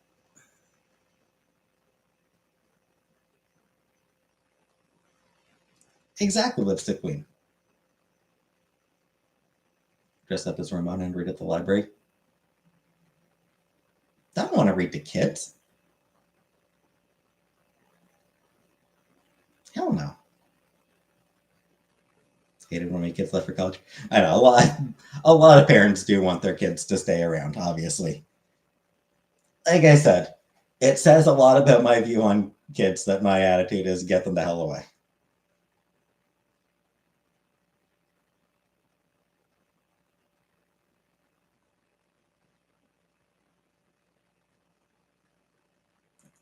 Thing is, HBAC, children are also people. They deserve to be treated, every child deserves to be treated as an individual. They need to be treated on their own terms, like as who they are. A child is not simply an extension of their parents. They're not the property of their parents. They're individuals who do have their own personalities. And parents who try to force their children to adhere to a certain personality type, I feel like that's shitty parenting. Yeah, I doubt it, Rose. Yeah, 3-year-olds make same judgments? Oh, of course not. Of course they can't. Hey, Bets. That said, making mistakes is part of learning. Do kids make sound judgments? Of course not. Kids going to do a 3-year-old's going to do something stupid. And as long as you keep them alive through it, they'll learn from the stupid shit they do. Hey, Lambo.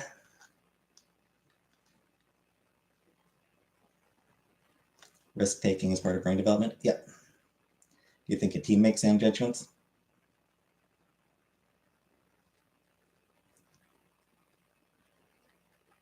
It varies. Again, being part of a team, being a big part of being a team is, again, fucking up and learning from those fuck ups.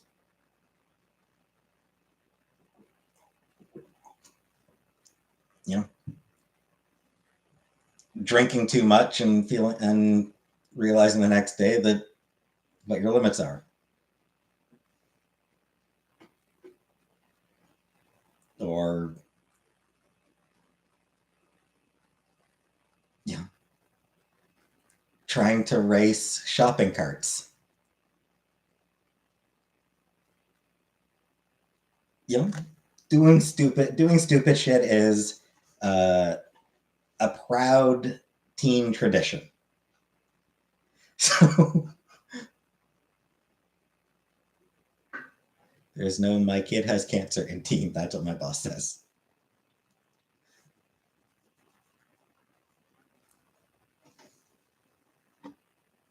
But the thing is, Gail,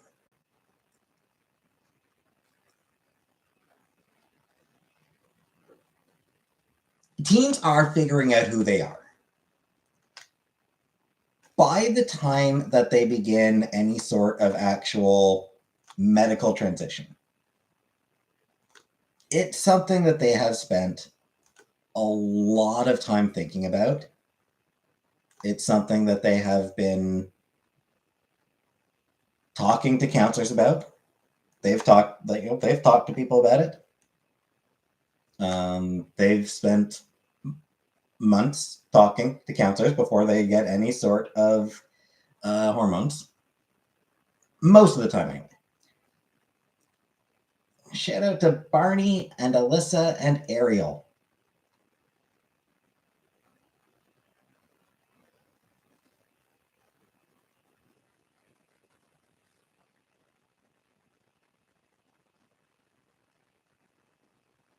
Irreparable damage to your body.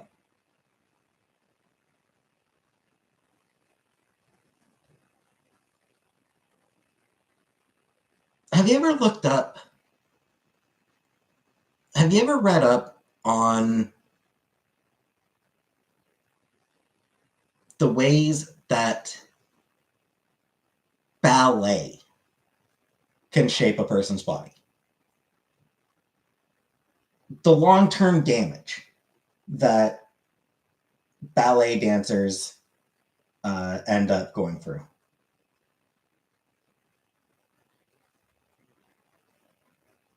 Hey, Bernie. Not always, obviously. I mean, some people.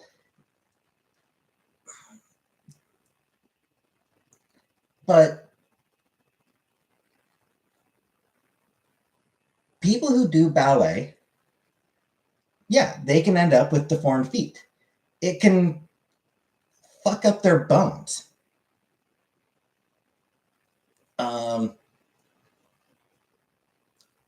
Football, yeah, football as well. You know, you can suffer some pretty serious injuries from football. Yeah, so like ballet, you know, you can suffer some pretty serious injuries from football. Yeah, so like ballet can really fuck up a person's body long term.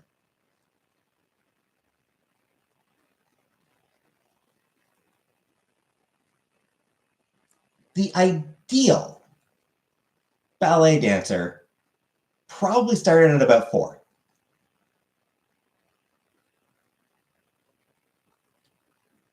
Right? You know, like 4 is sort of like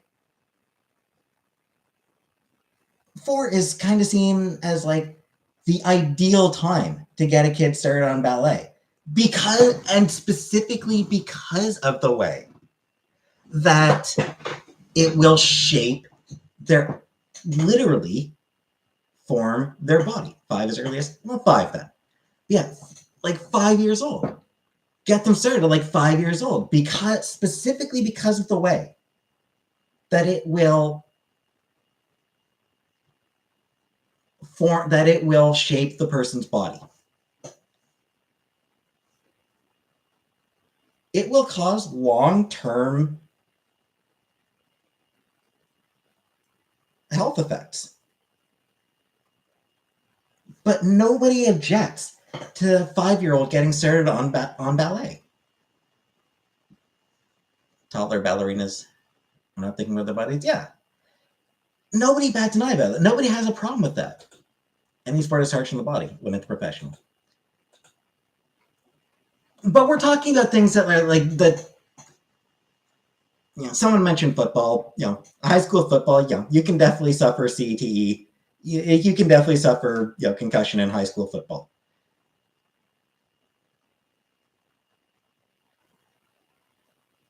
Eight-year-old in a touch football league isn't going to be suffering any serious. Isn't at any particular risk. But ballet feels like it's actually a perfect comparison here. It's something where a lot of parents will. There are plenty of parents who try to force their kids into ballet. And even the ones who don't try to force their kids, absolutely fine. I forget what CTE stands for. Cranial trauma event, I think.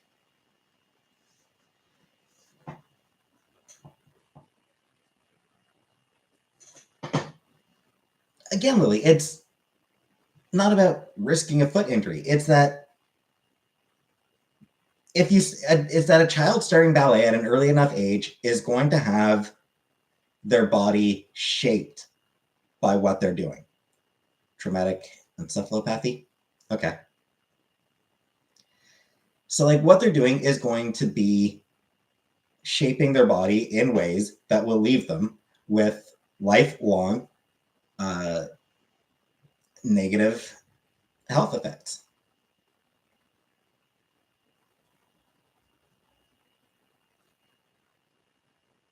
And nobody has an issue with that. Nobody has any problem letting kids do ballet. A lot of parents encourage their kids to do ballet. I don't see how it's all that different, to be honest. Kids aren't dead. It shapes their body. It leaves them with long-term health problems. Meanwhile,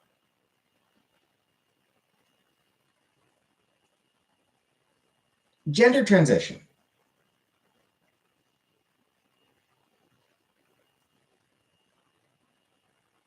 there's little evidence that there's little evidence that puberty blockers have any major long-term side effects. Maybe in a few, like maybe in a small number of people, but on the whole, puberty blockers generally don't have long-term health side effects.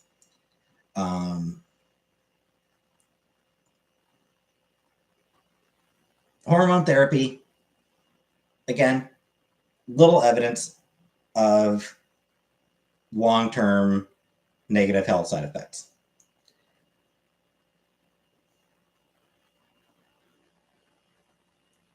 The surgeries that will pretty much always happen that are pretty much very, very rarely occur before 18. Most of them don't occur until you're surgeries before 18 are still fairly rare.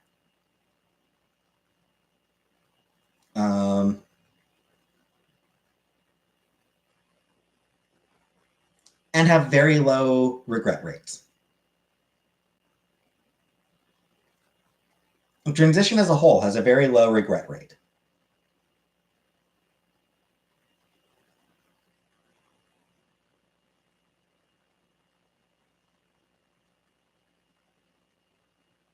People who transition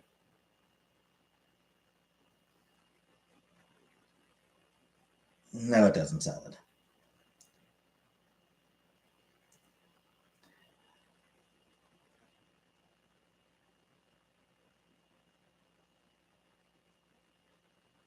People who transition are happy.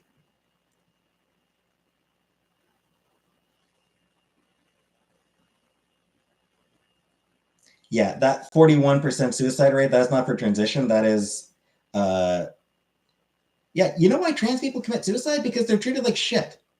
That's why trans people no one's ever happy being forced. No one's forced to transition.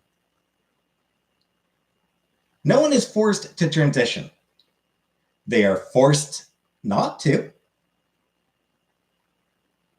They're forced to avoid transition. But no one's actually forced to transition. Fine, you'll find like 3 people who claim that they were forced into it. You'll find like 3 anecdotes. But no, it's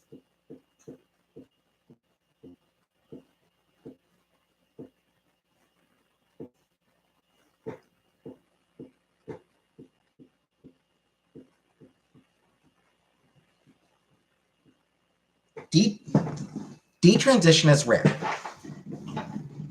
Very few people who transition later detransition. Of the people who do detransition, very few of them actually do it because they regretted transitioning. More often than not, it is actually a result of external pressures, social pressures, and financial pressures.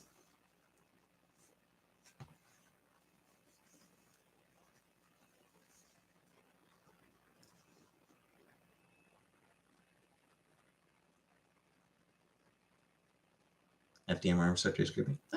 It heals up.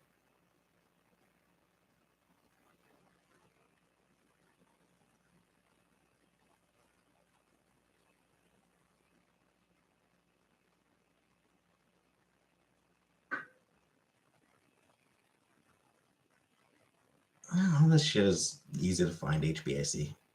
I'm fucking lazy right now. Looks painful? Yeah. Most surgeries are, but the people still don't regret it.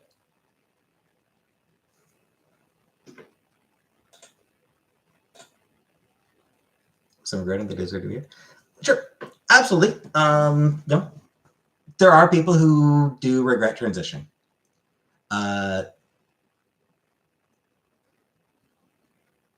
And I'm all in favor of those people getting support.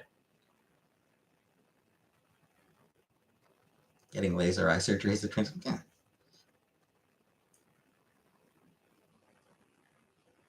I am all in favor of people who detransition getting support.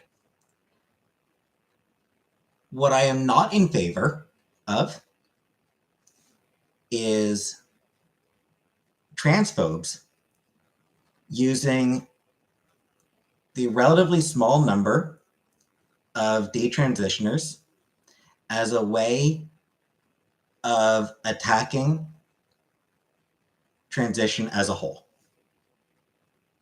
I'm very much not okay with that part.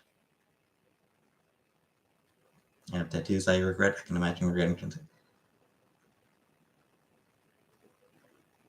Here's a difference, Ash. When you go to a tattoo place, you're not being asked, you're not being asked, are you really sure you want this? It's probably blah, blah, blah. It's not something where like you're going through a counseling session. Like when you get a tattoo, you're not going through a counseling session before you get that tattoo.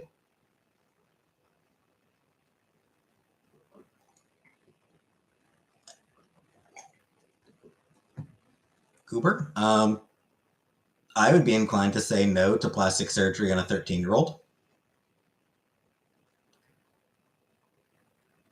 When you get a tattoo, you go in, you plop down the money, and the artist gets to work. You're not going through a counseling session beforehand.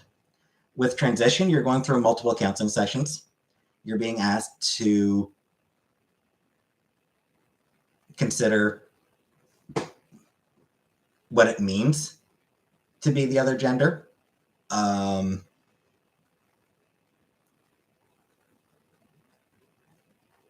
You're being asked to consider all sorts of shit before you begin.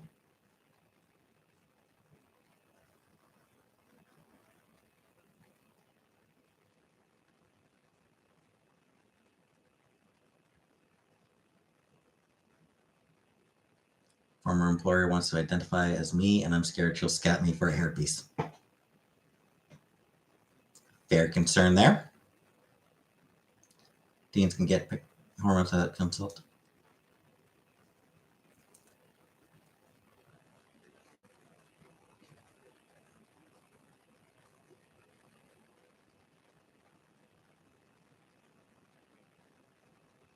I'm inclined to think that either no, they probably can't, or if they can, they probably require,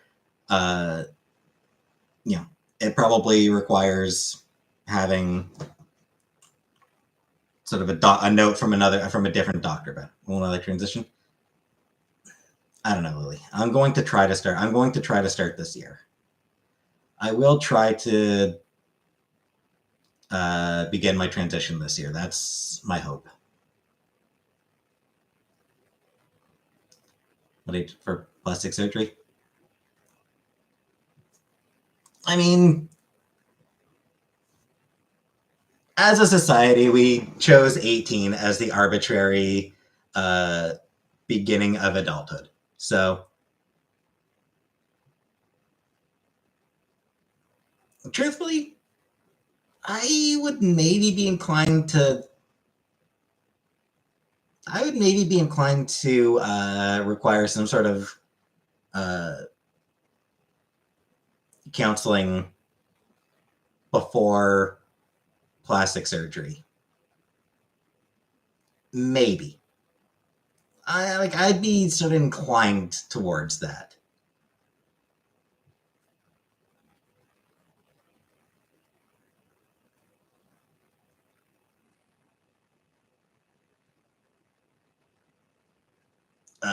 But regardless, 18. They can start getting plastic surgery at 18.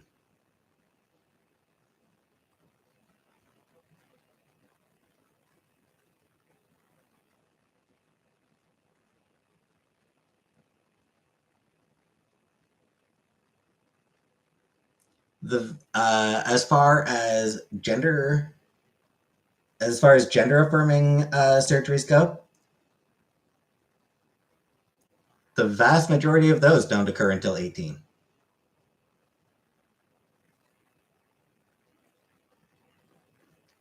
There are a few rare instances where it is determined that it is in the best interest of the child to do surgeries earlier than 18. Usually around like, as young as like 16. I think there might be like one or two instances of as young as 15, but that shit gets very rare. In general, surgeries don't really occur until 18.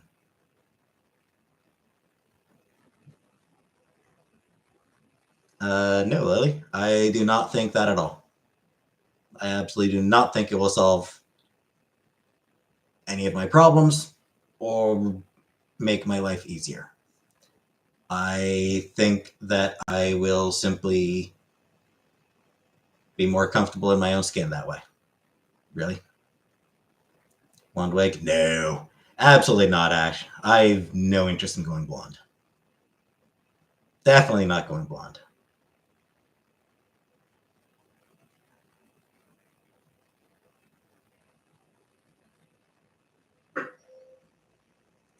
So, as far as hormones go, Goober, again, it's something where the kid has to go through multiple counseling sessions. Truth is, sometimes the doctors do end up thinking, no, you're not blocked, Bo Rock. Sometimes the doctors do think that it's not, that it's better to wait until the kid is 18.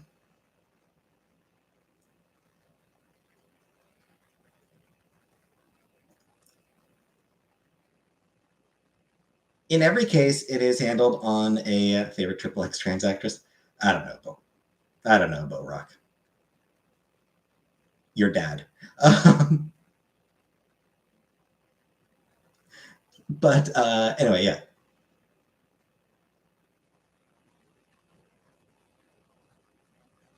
And trans youth are always handled on, it's a case by case basis. Therapist, doctor, the kid, usually the parents. They look at it, they talk about it, they spend a lot of time they talk about it. They analyze possible side effects. They do, there's a lot of legwork. Like, there's a lot of work that goes in ahead of time. Sometimes the doctors decide that it is in the child's best interests to begin the hormones while they're still a teenager. Sometimes they decide that it's not in the child's best interests to start the hormones at that age.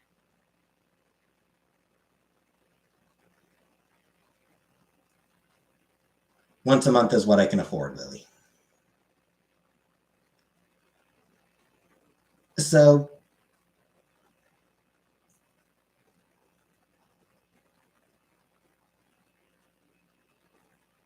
here's what it comes down to. I understand we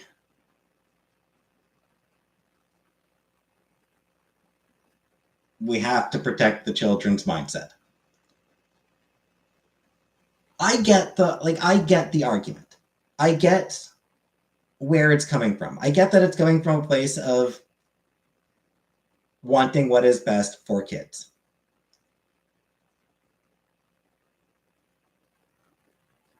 My point is that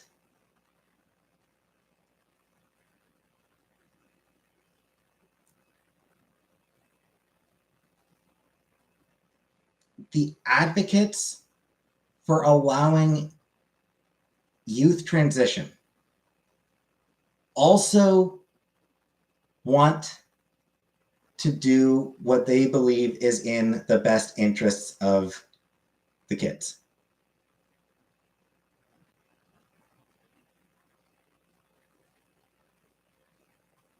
And to a certain extent, I feel like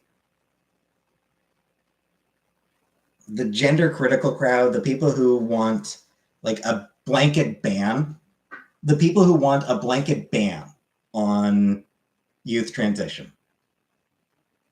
I feel like they're coming from a position of believing that the people who are arguing in favor of transition don't care about the kids, that they hate kids, that that they want to harm kids.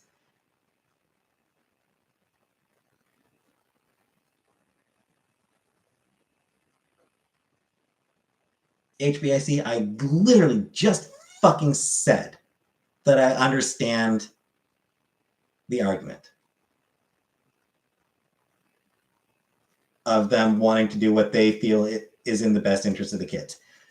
My point is that I think a lot of gender critical people don't believe that the trans advocates also want to do what they believe is in the best interest of the kids. Bo Rock, thank you for this. Thank you for the banana, Bo Rock.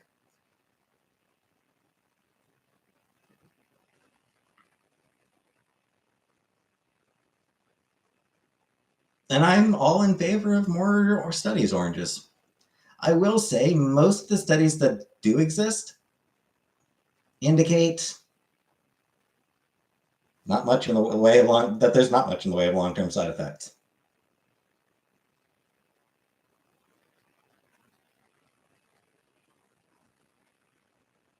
I mean, kind of HVAC. I believe that there are times where it is appropriate to allow kids. Gish, thank you for the hot dog, Gish. Thank you very much.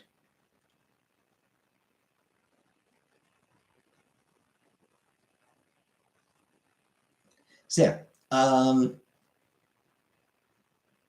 was my visible mom. It was good. It was nice.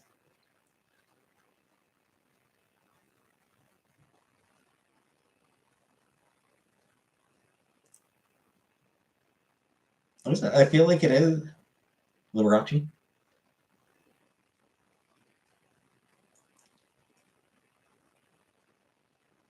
I think that story got kind of fucked up, Liberace. Like, I mean, it was fucked up from the beginning, but my understanding, Liberace, is that there are now indications that the teacher wasn't actually trans, that it was a cis man who was doing it either to prove a political point or to get placed on paid leave. Like either way, like that it was somebody.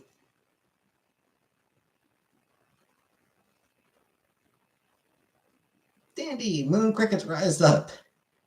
Sweetie Squad. Thank you. Welcome, Dandy. Yeah, that it was this exactly, Tanya. That it was.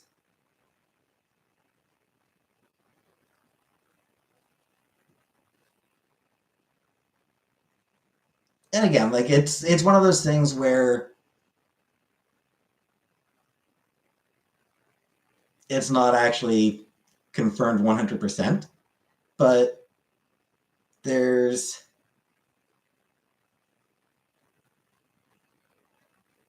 indications that it was a cis man pretending to be a trans woman for either political or financial gain.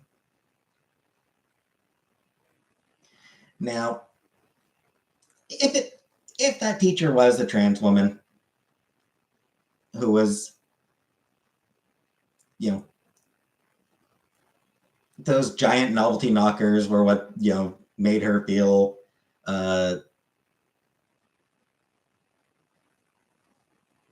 right, then whatever, it was still, you know, still probably still not really appropriate for a classroom, and I'm fine with it, with that teacher being fired. You know, like, what if the teacher was a cis woman with string implants? I mean, kind of, yeah. Like if, you know, a cis woman with comically oversized uh, novelty boobs, yeah, probably be inclined to. I'd probably be inclined to think that classroom might not be appropriate for her. But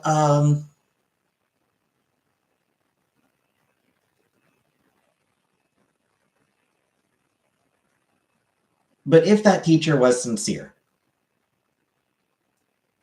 you know, like assuming that that particular teacher with the oversized novelty boobs, assuming that she was sincere, I'm still fine with her being fired. Vicky, you are cis. Like literally, that like that fucking cis is a slur. No, it's genuinely not. It's not a slur, and you're a fucking asshole. Like saying that it is just being a fucking asshole. What if the person had a medical condition that caused them to have large breasts?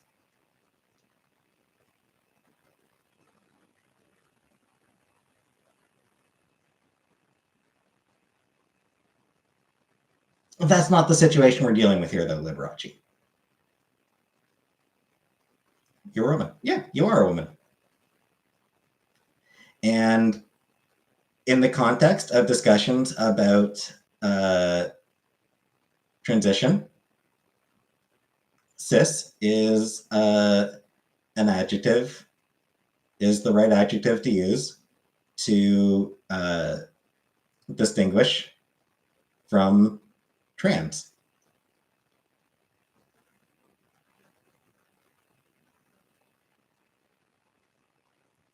But anyway, the you know,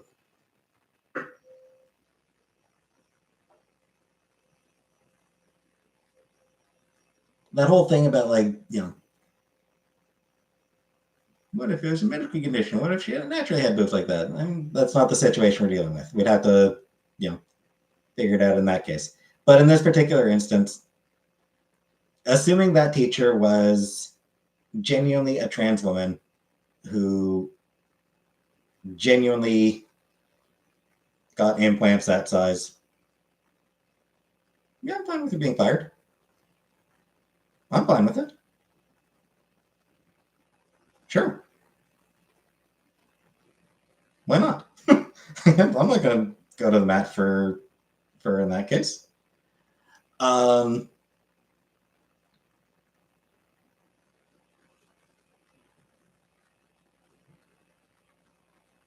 but like I said, there is some indication that it may have been a cis man who was trying to cheat the system.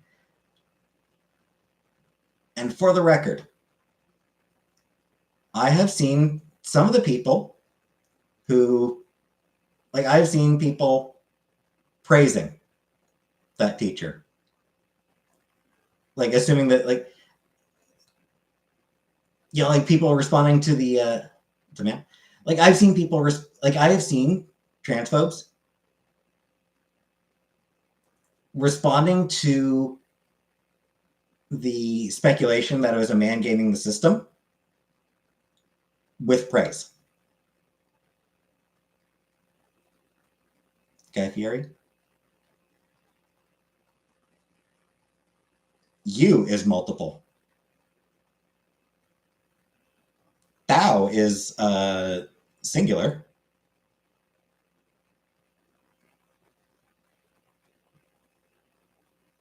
We can use them, and beyond that, they, them has a long history of being used as a singular pronoun.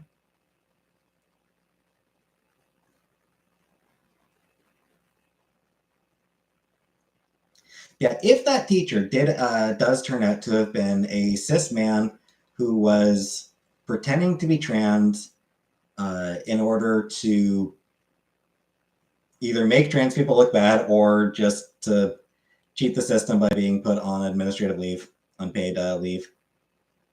If that turns out to be the case, the people who freaked out when they thought it was a trans woman will be the same people praising him as a lying cis man. Gotta respect the commandment.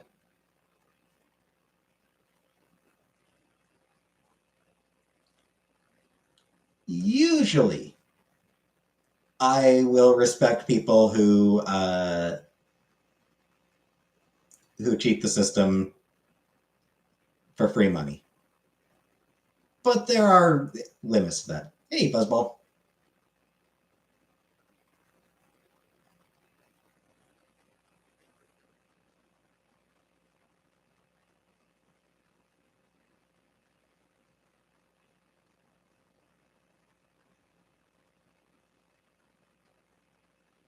What are the limits? When their scam hurts people from marginalized communities would be definitely one of those limits. Also not a fan of people scamming the education system, given how underfunded it is as it is.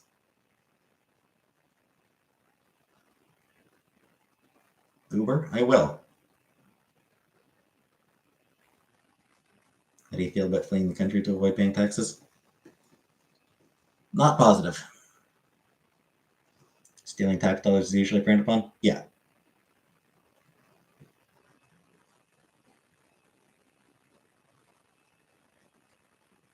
They're allowed to scam in ways that hurt the rich.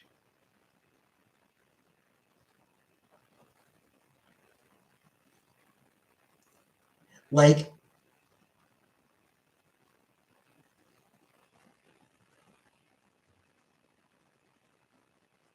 if you come up with a grift that allows you to get easy money out of a major corporation, good on you. Eat the rich.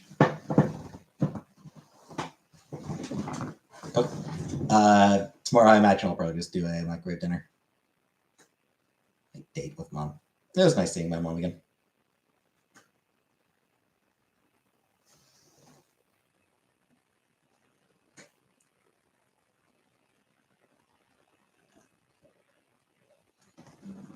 Grab from all major corporations. I mean, they're the one. I mean, corporations certainly lie, cheat, and steal.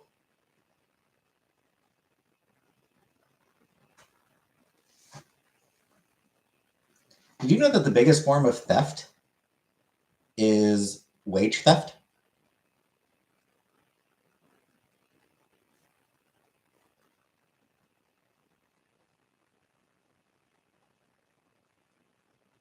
Wage theft is the number one form of theft in the US.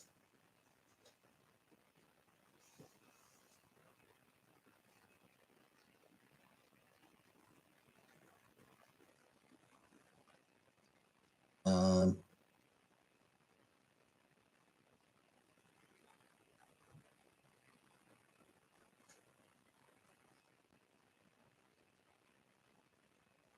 Also, the amount of money that police sees, the amount of money that police sees through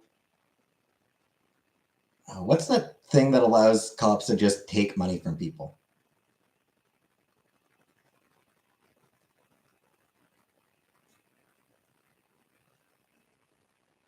Yeah. Police actually take money from people, take more money. Civil asset forfeiture. Thank you, Dandy. Civil asset forfeiture also actually accounts for higher funds than burglary.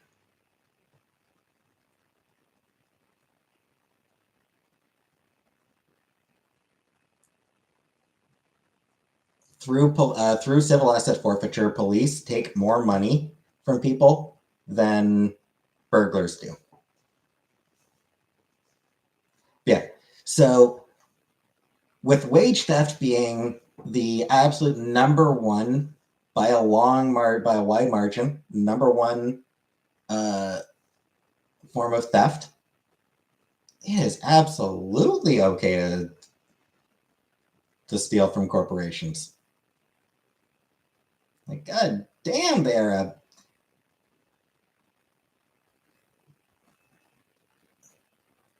some of it is from random people, Goober.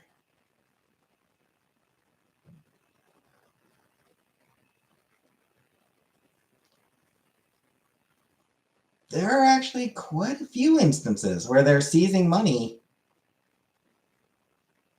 without just cause. You know, they don't have warrants. They don't have any evidence of the money coming from any sort of illegal activities, and they'll still just take it.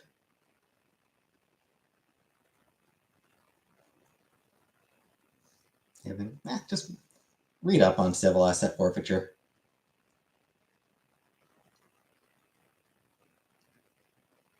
Yeah, I mean, but yeah, like I said, I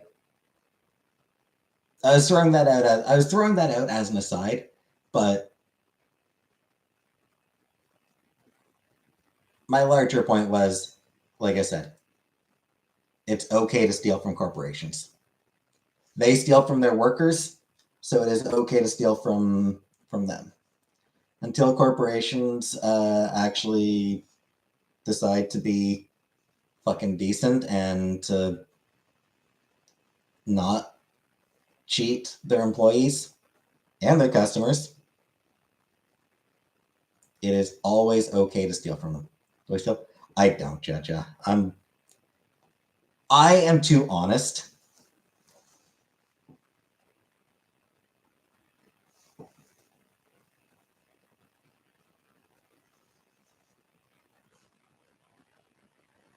I'm actually too honest to steal, unfortunately. Goober.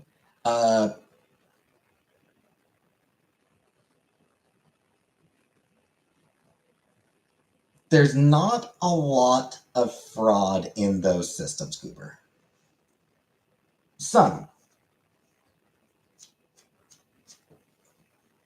but not a large amount. Frankly, more fraud occurs in sort of those systems are underfunded. There's no money to get out of fraud from those systems. Jordan, one of my top 3 goals for therapy. I don't know. Get better about myself. Yeah, so those particular systems don't face huge amounts of fraud.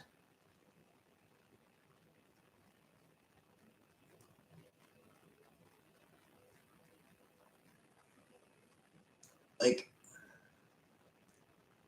I believe that programs that are in place to crack down on, say, food stamp fraud. Like, we'll use food stamps as an example. The programs that are in place, some of the programs that have been put in place to crack down on fraud in the food stamp program cost more than the actual fraud does. Like, they spend more money investigating fraud in the food stamp programs than is actually spent that is actually lost from that said fraud. Free therapy? The therapy I go to is not free. Do I need to change my name back to Jordan so I feel comfortable? It is weird.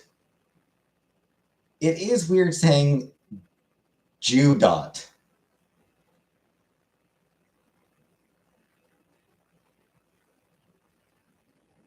That's my closet always partly open. Huh.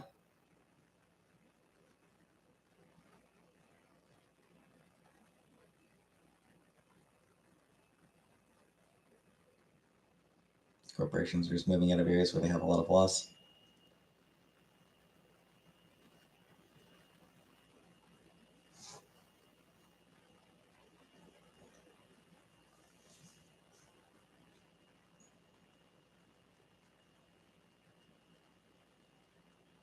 I'm inclined to think that they are probably blaming the loss for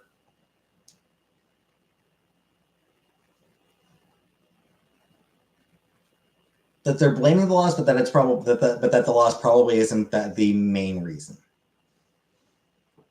I have a suspicion that like the stores close, like the chain stores closing locations because of too much shoplifting. I'm inclined to think that there's almost certainly another reason why they're closing, why they close that location, and like the shoplifting is just the justification they use, the excuse they use. Walmart doesn't shut down stores. They do for union busting.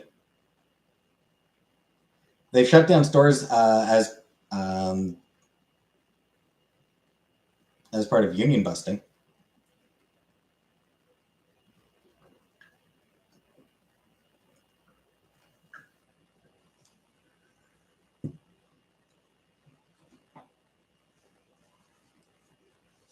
For like 3 days. Sometimes on permanent locations, or sometimes on permanent bases.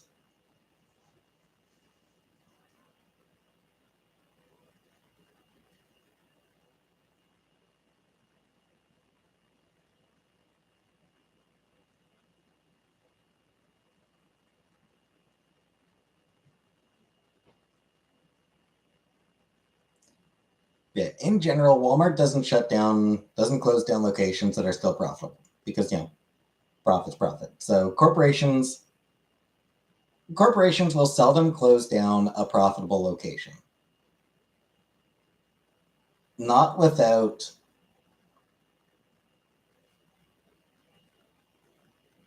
a larger reason.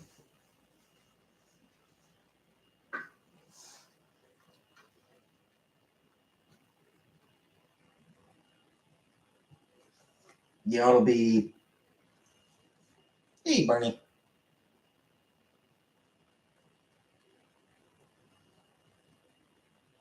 It might be because there was, they might do it because of rumblings of unionization effort, or they might do it because of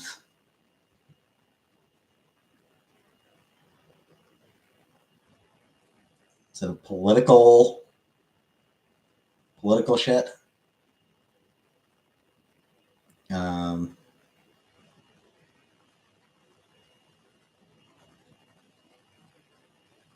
Best advice?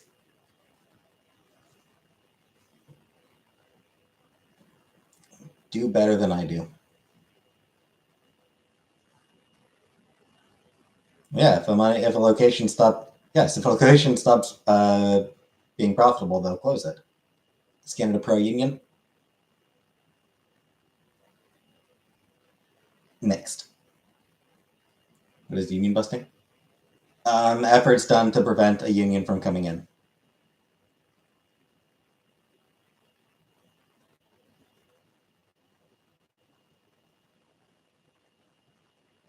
Never eat yellow snow. Yeah.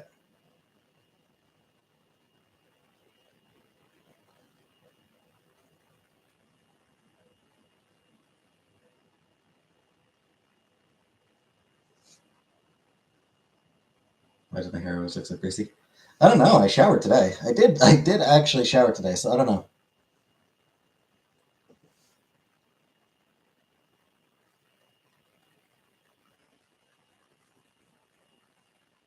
Any philosophy? Nah, not really. I did read. Will Durant wrote a book on the history of philosophy or the story of philosophy.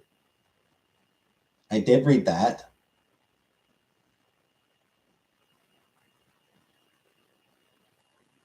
Truth is, philosophy generally goes over my head.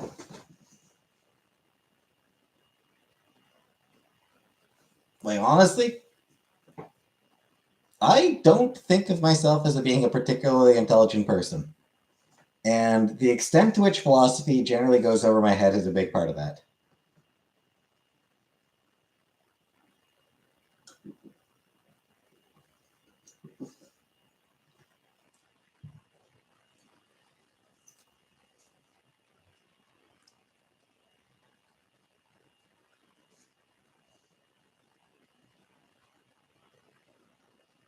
Takes time to understand. It's perfect.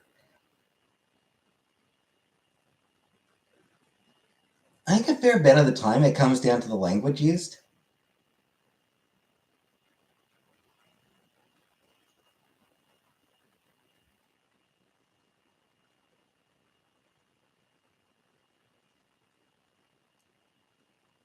Philosophy loves to use overly complicated phrasing.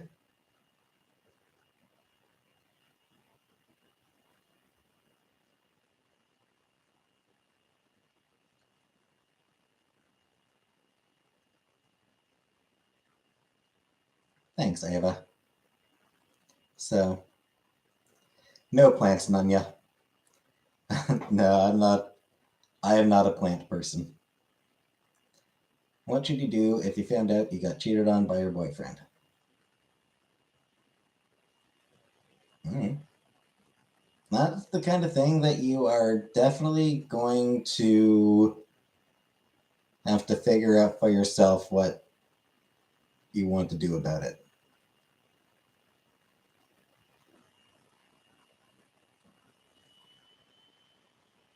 Tons of digestible philosophy out there. Yeah.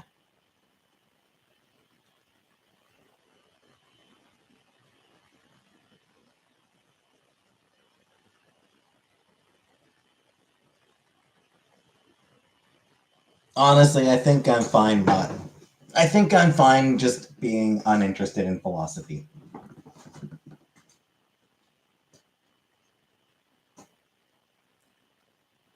I am comfortable ignoring that whole thing. You say I like to think? I would say that I spend a lot of time thinking. Not necessarily thinking about anything that's useful to think about.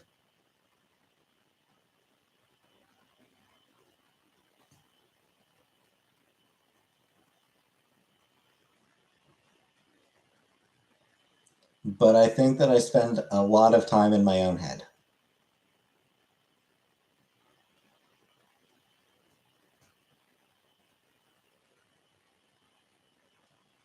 Hard to believe. Like I said, I'm not thinking anything useful.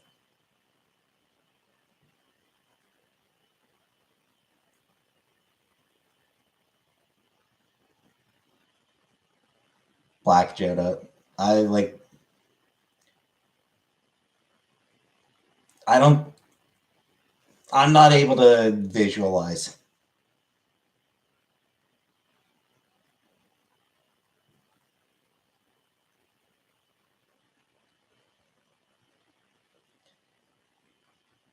Not necessarily HBIC, because even when I was working,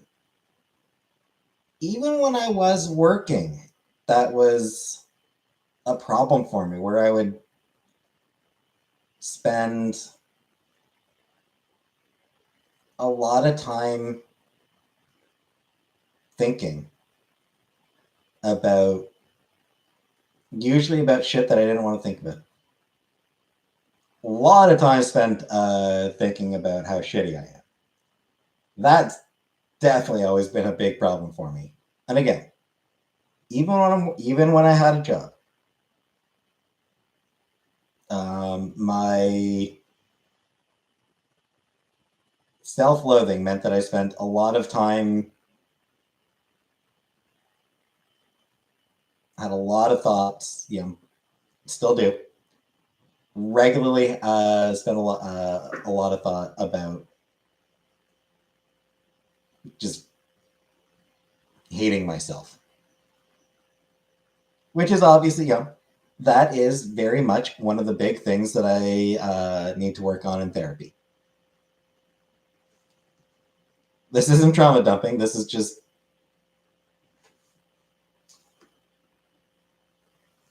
answering a question, frankly.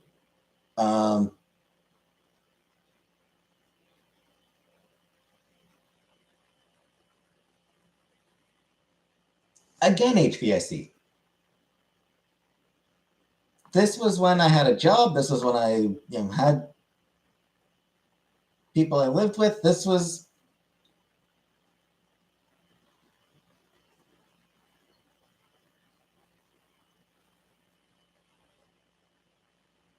even when I had things in my life. Even when I did have things in my life, I still didn't much like myself, and I still spent, still had a lot of time in my head thinking about the things I hated about myself. Like, I've never had a job that was fulfilling, frankly, as we said.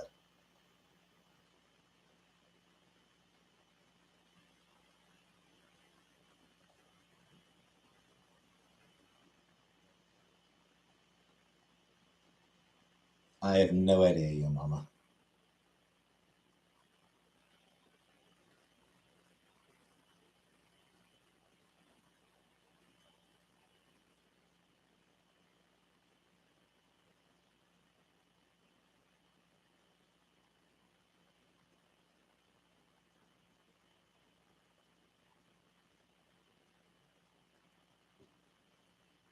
Yes, HBAC. These are things I am aware of. This HBAC. These are things that I'm in therapy for.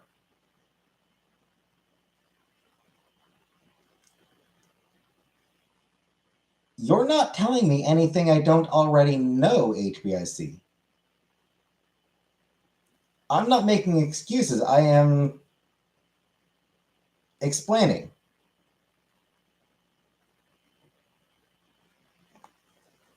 that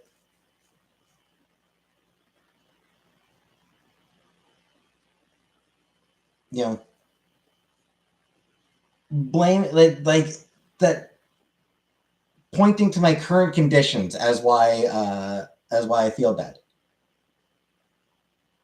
is not accurate. Even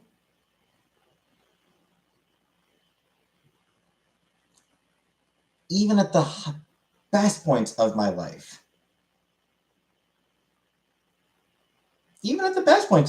I wallowed. Like, that's what I'm like trying to explain to you, is that like,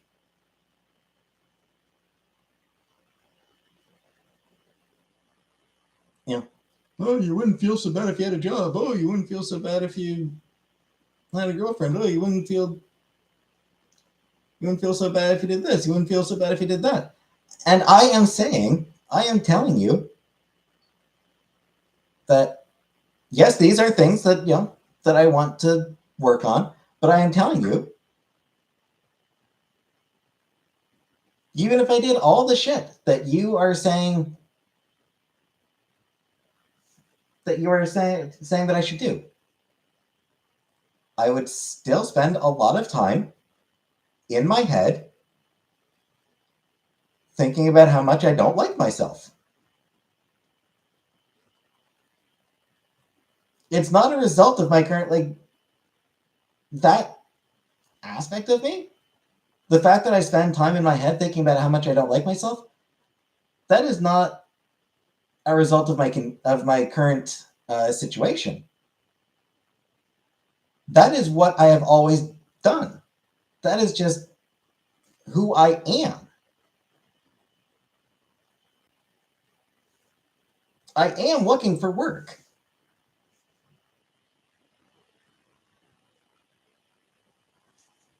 You know, once I once I find a job, I'm still gonna dislike myself. If I get a girlfriend, I will still dislike myself.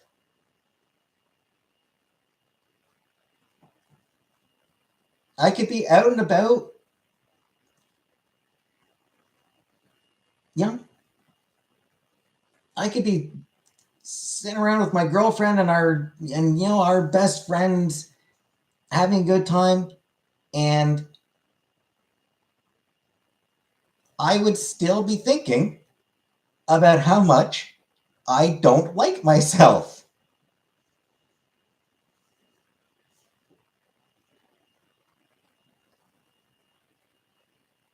So like your whole premise is that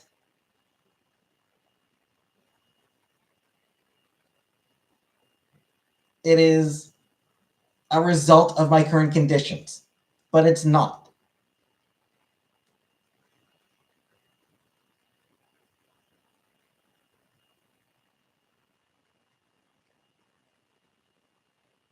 So like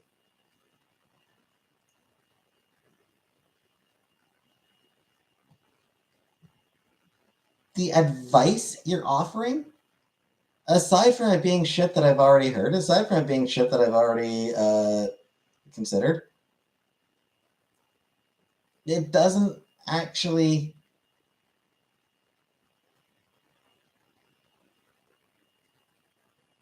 address my deeper issues. Staying at your new overnight job? You're at your new overnight job? Hey, congratulations, Frida. If you were the only person on Earth, would I still hate myself? Of course I would. Do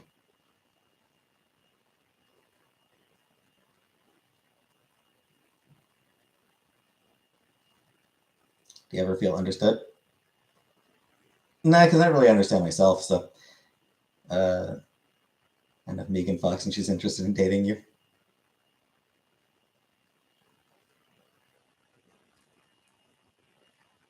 So like I said, this is shit that I need to talk about, in therapy. So you're a little like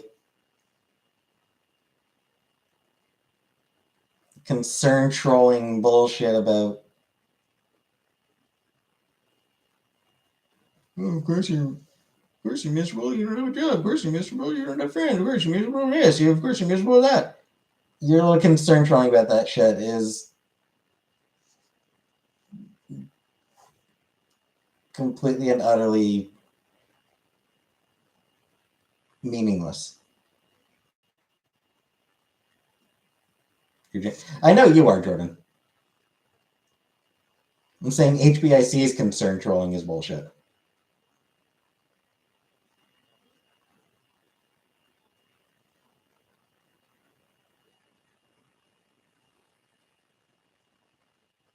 New Little Mermaid movie coming out.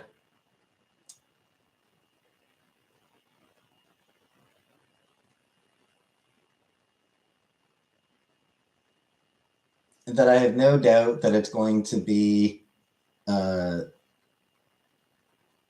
nowhere near as colorful as it should be. Sorry, May. Thoughts on Japanese toilets? I've never used one.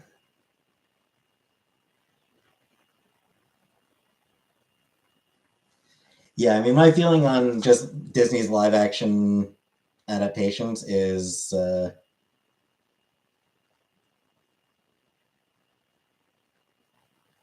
they're mostly muddy and lacking in the charm of the animated versions. They don't lack or they don't have the same brightness and vividness that the animated films have. They can't, because that's, he found me as a wife. Never expected that price. They took it all the fun racing they used to. I mean, making it less racist, sure. That Beauty and the Beast one's unwatchable. Yeah, because like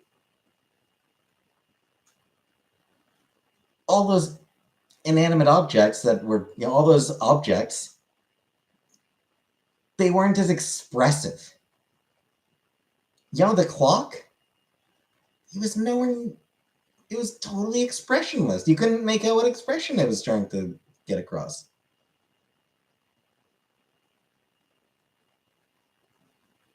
Mitch McConnell fell.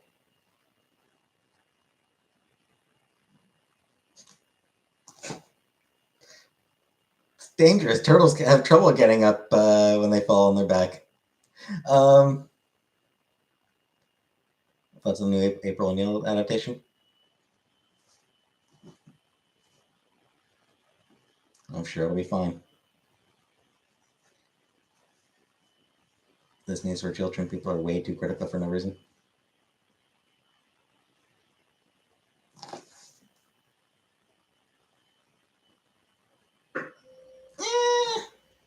No, I think it's fair to criticize. I think it's fair to criticize bad business decisions. And like bad, I think it's fine to criticize bad business and creative decisions. Favorite Disney movie? Probably Aladdin. Loved Aladdin when I was a kid. Was it racist for the Black Ranger to be black? I don't know if it was racist, but it was a bit on the nose. Disney sells nostalgia to millennials who have nothing else to spend their money on. You are not wrong on that, Meat Sweat. The live action adaptations, I suspect that is definitely a big part of what they're doing there. Though the live action adaptations of animated films are also a way of being able to make a movie without having to pay a screenwriter again.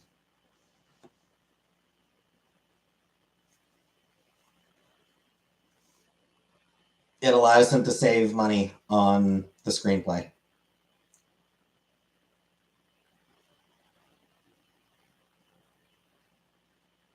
Mickey Mouse becoming public domain next year? Good. About fucking time. FedEx killer and his love and obsession for Applejack.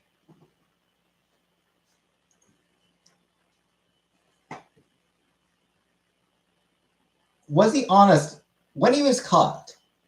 Was he honest about committing the murders? Like, did he admit? Like, did he quickly admit to his crimes?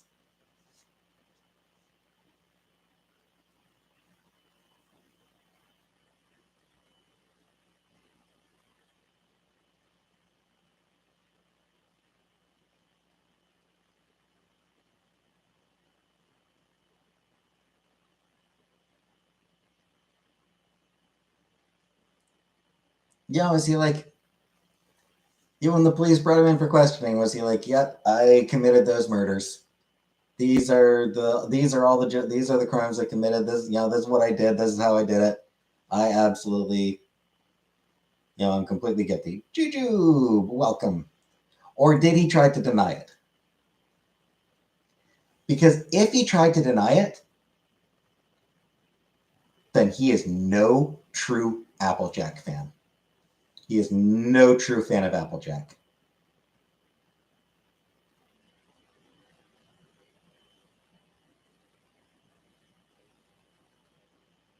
If he readily admitted to his crimes, then I can respect his then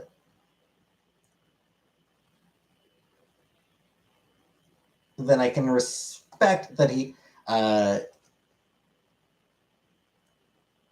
his dedication to Applejack and what she represents. If he tried to deny it, if he tried to lie,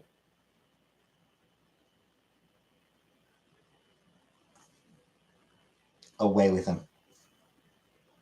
Banished from the fandom.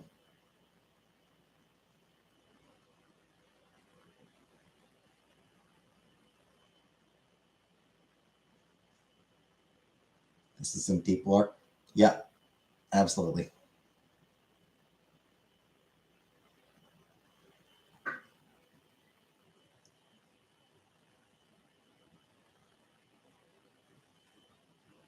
I'm just saying, if you're going to call yourself a fan of Applejack, then you've got to be honest.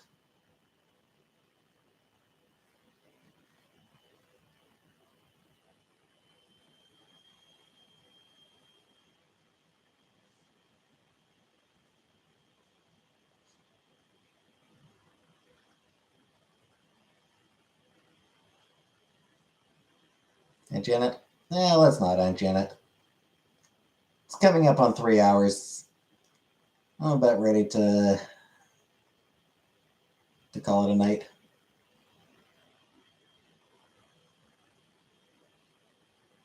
Think grocery stores are price catching?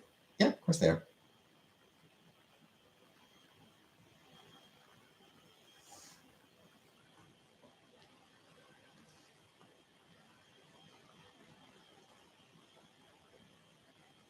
No, Goober, that's just my laptop.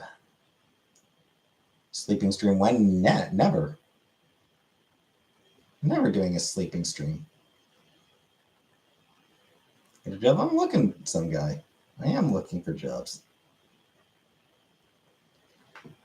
Anywho's, like I said, I'm a leaving.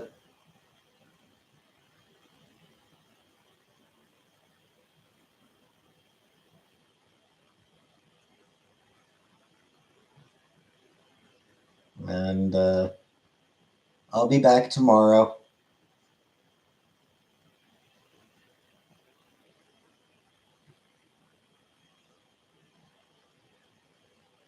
So I'll see you all tomorrow.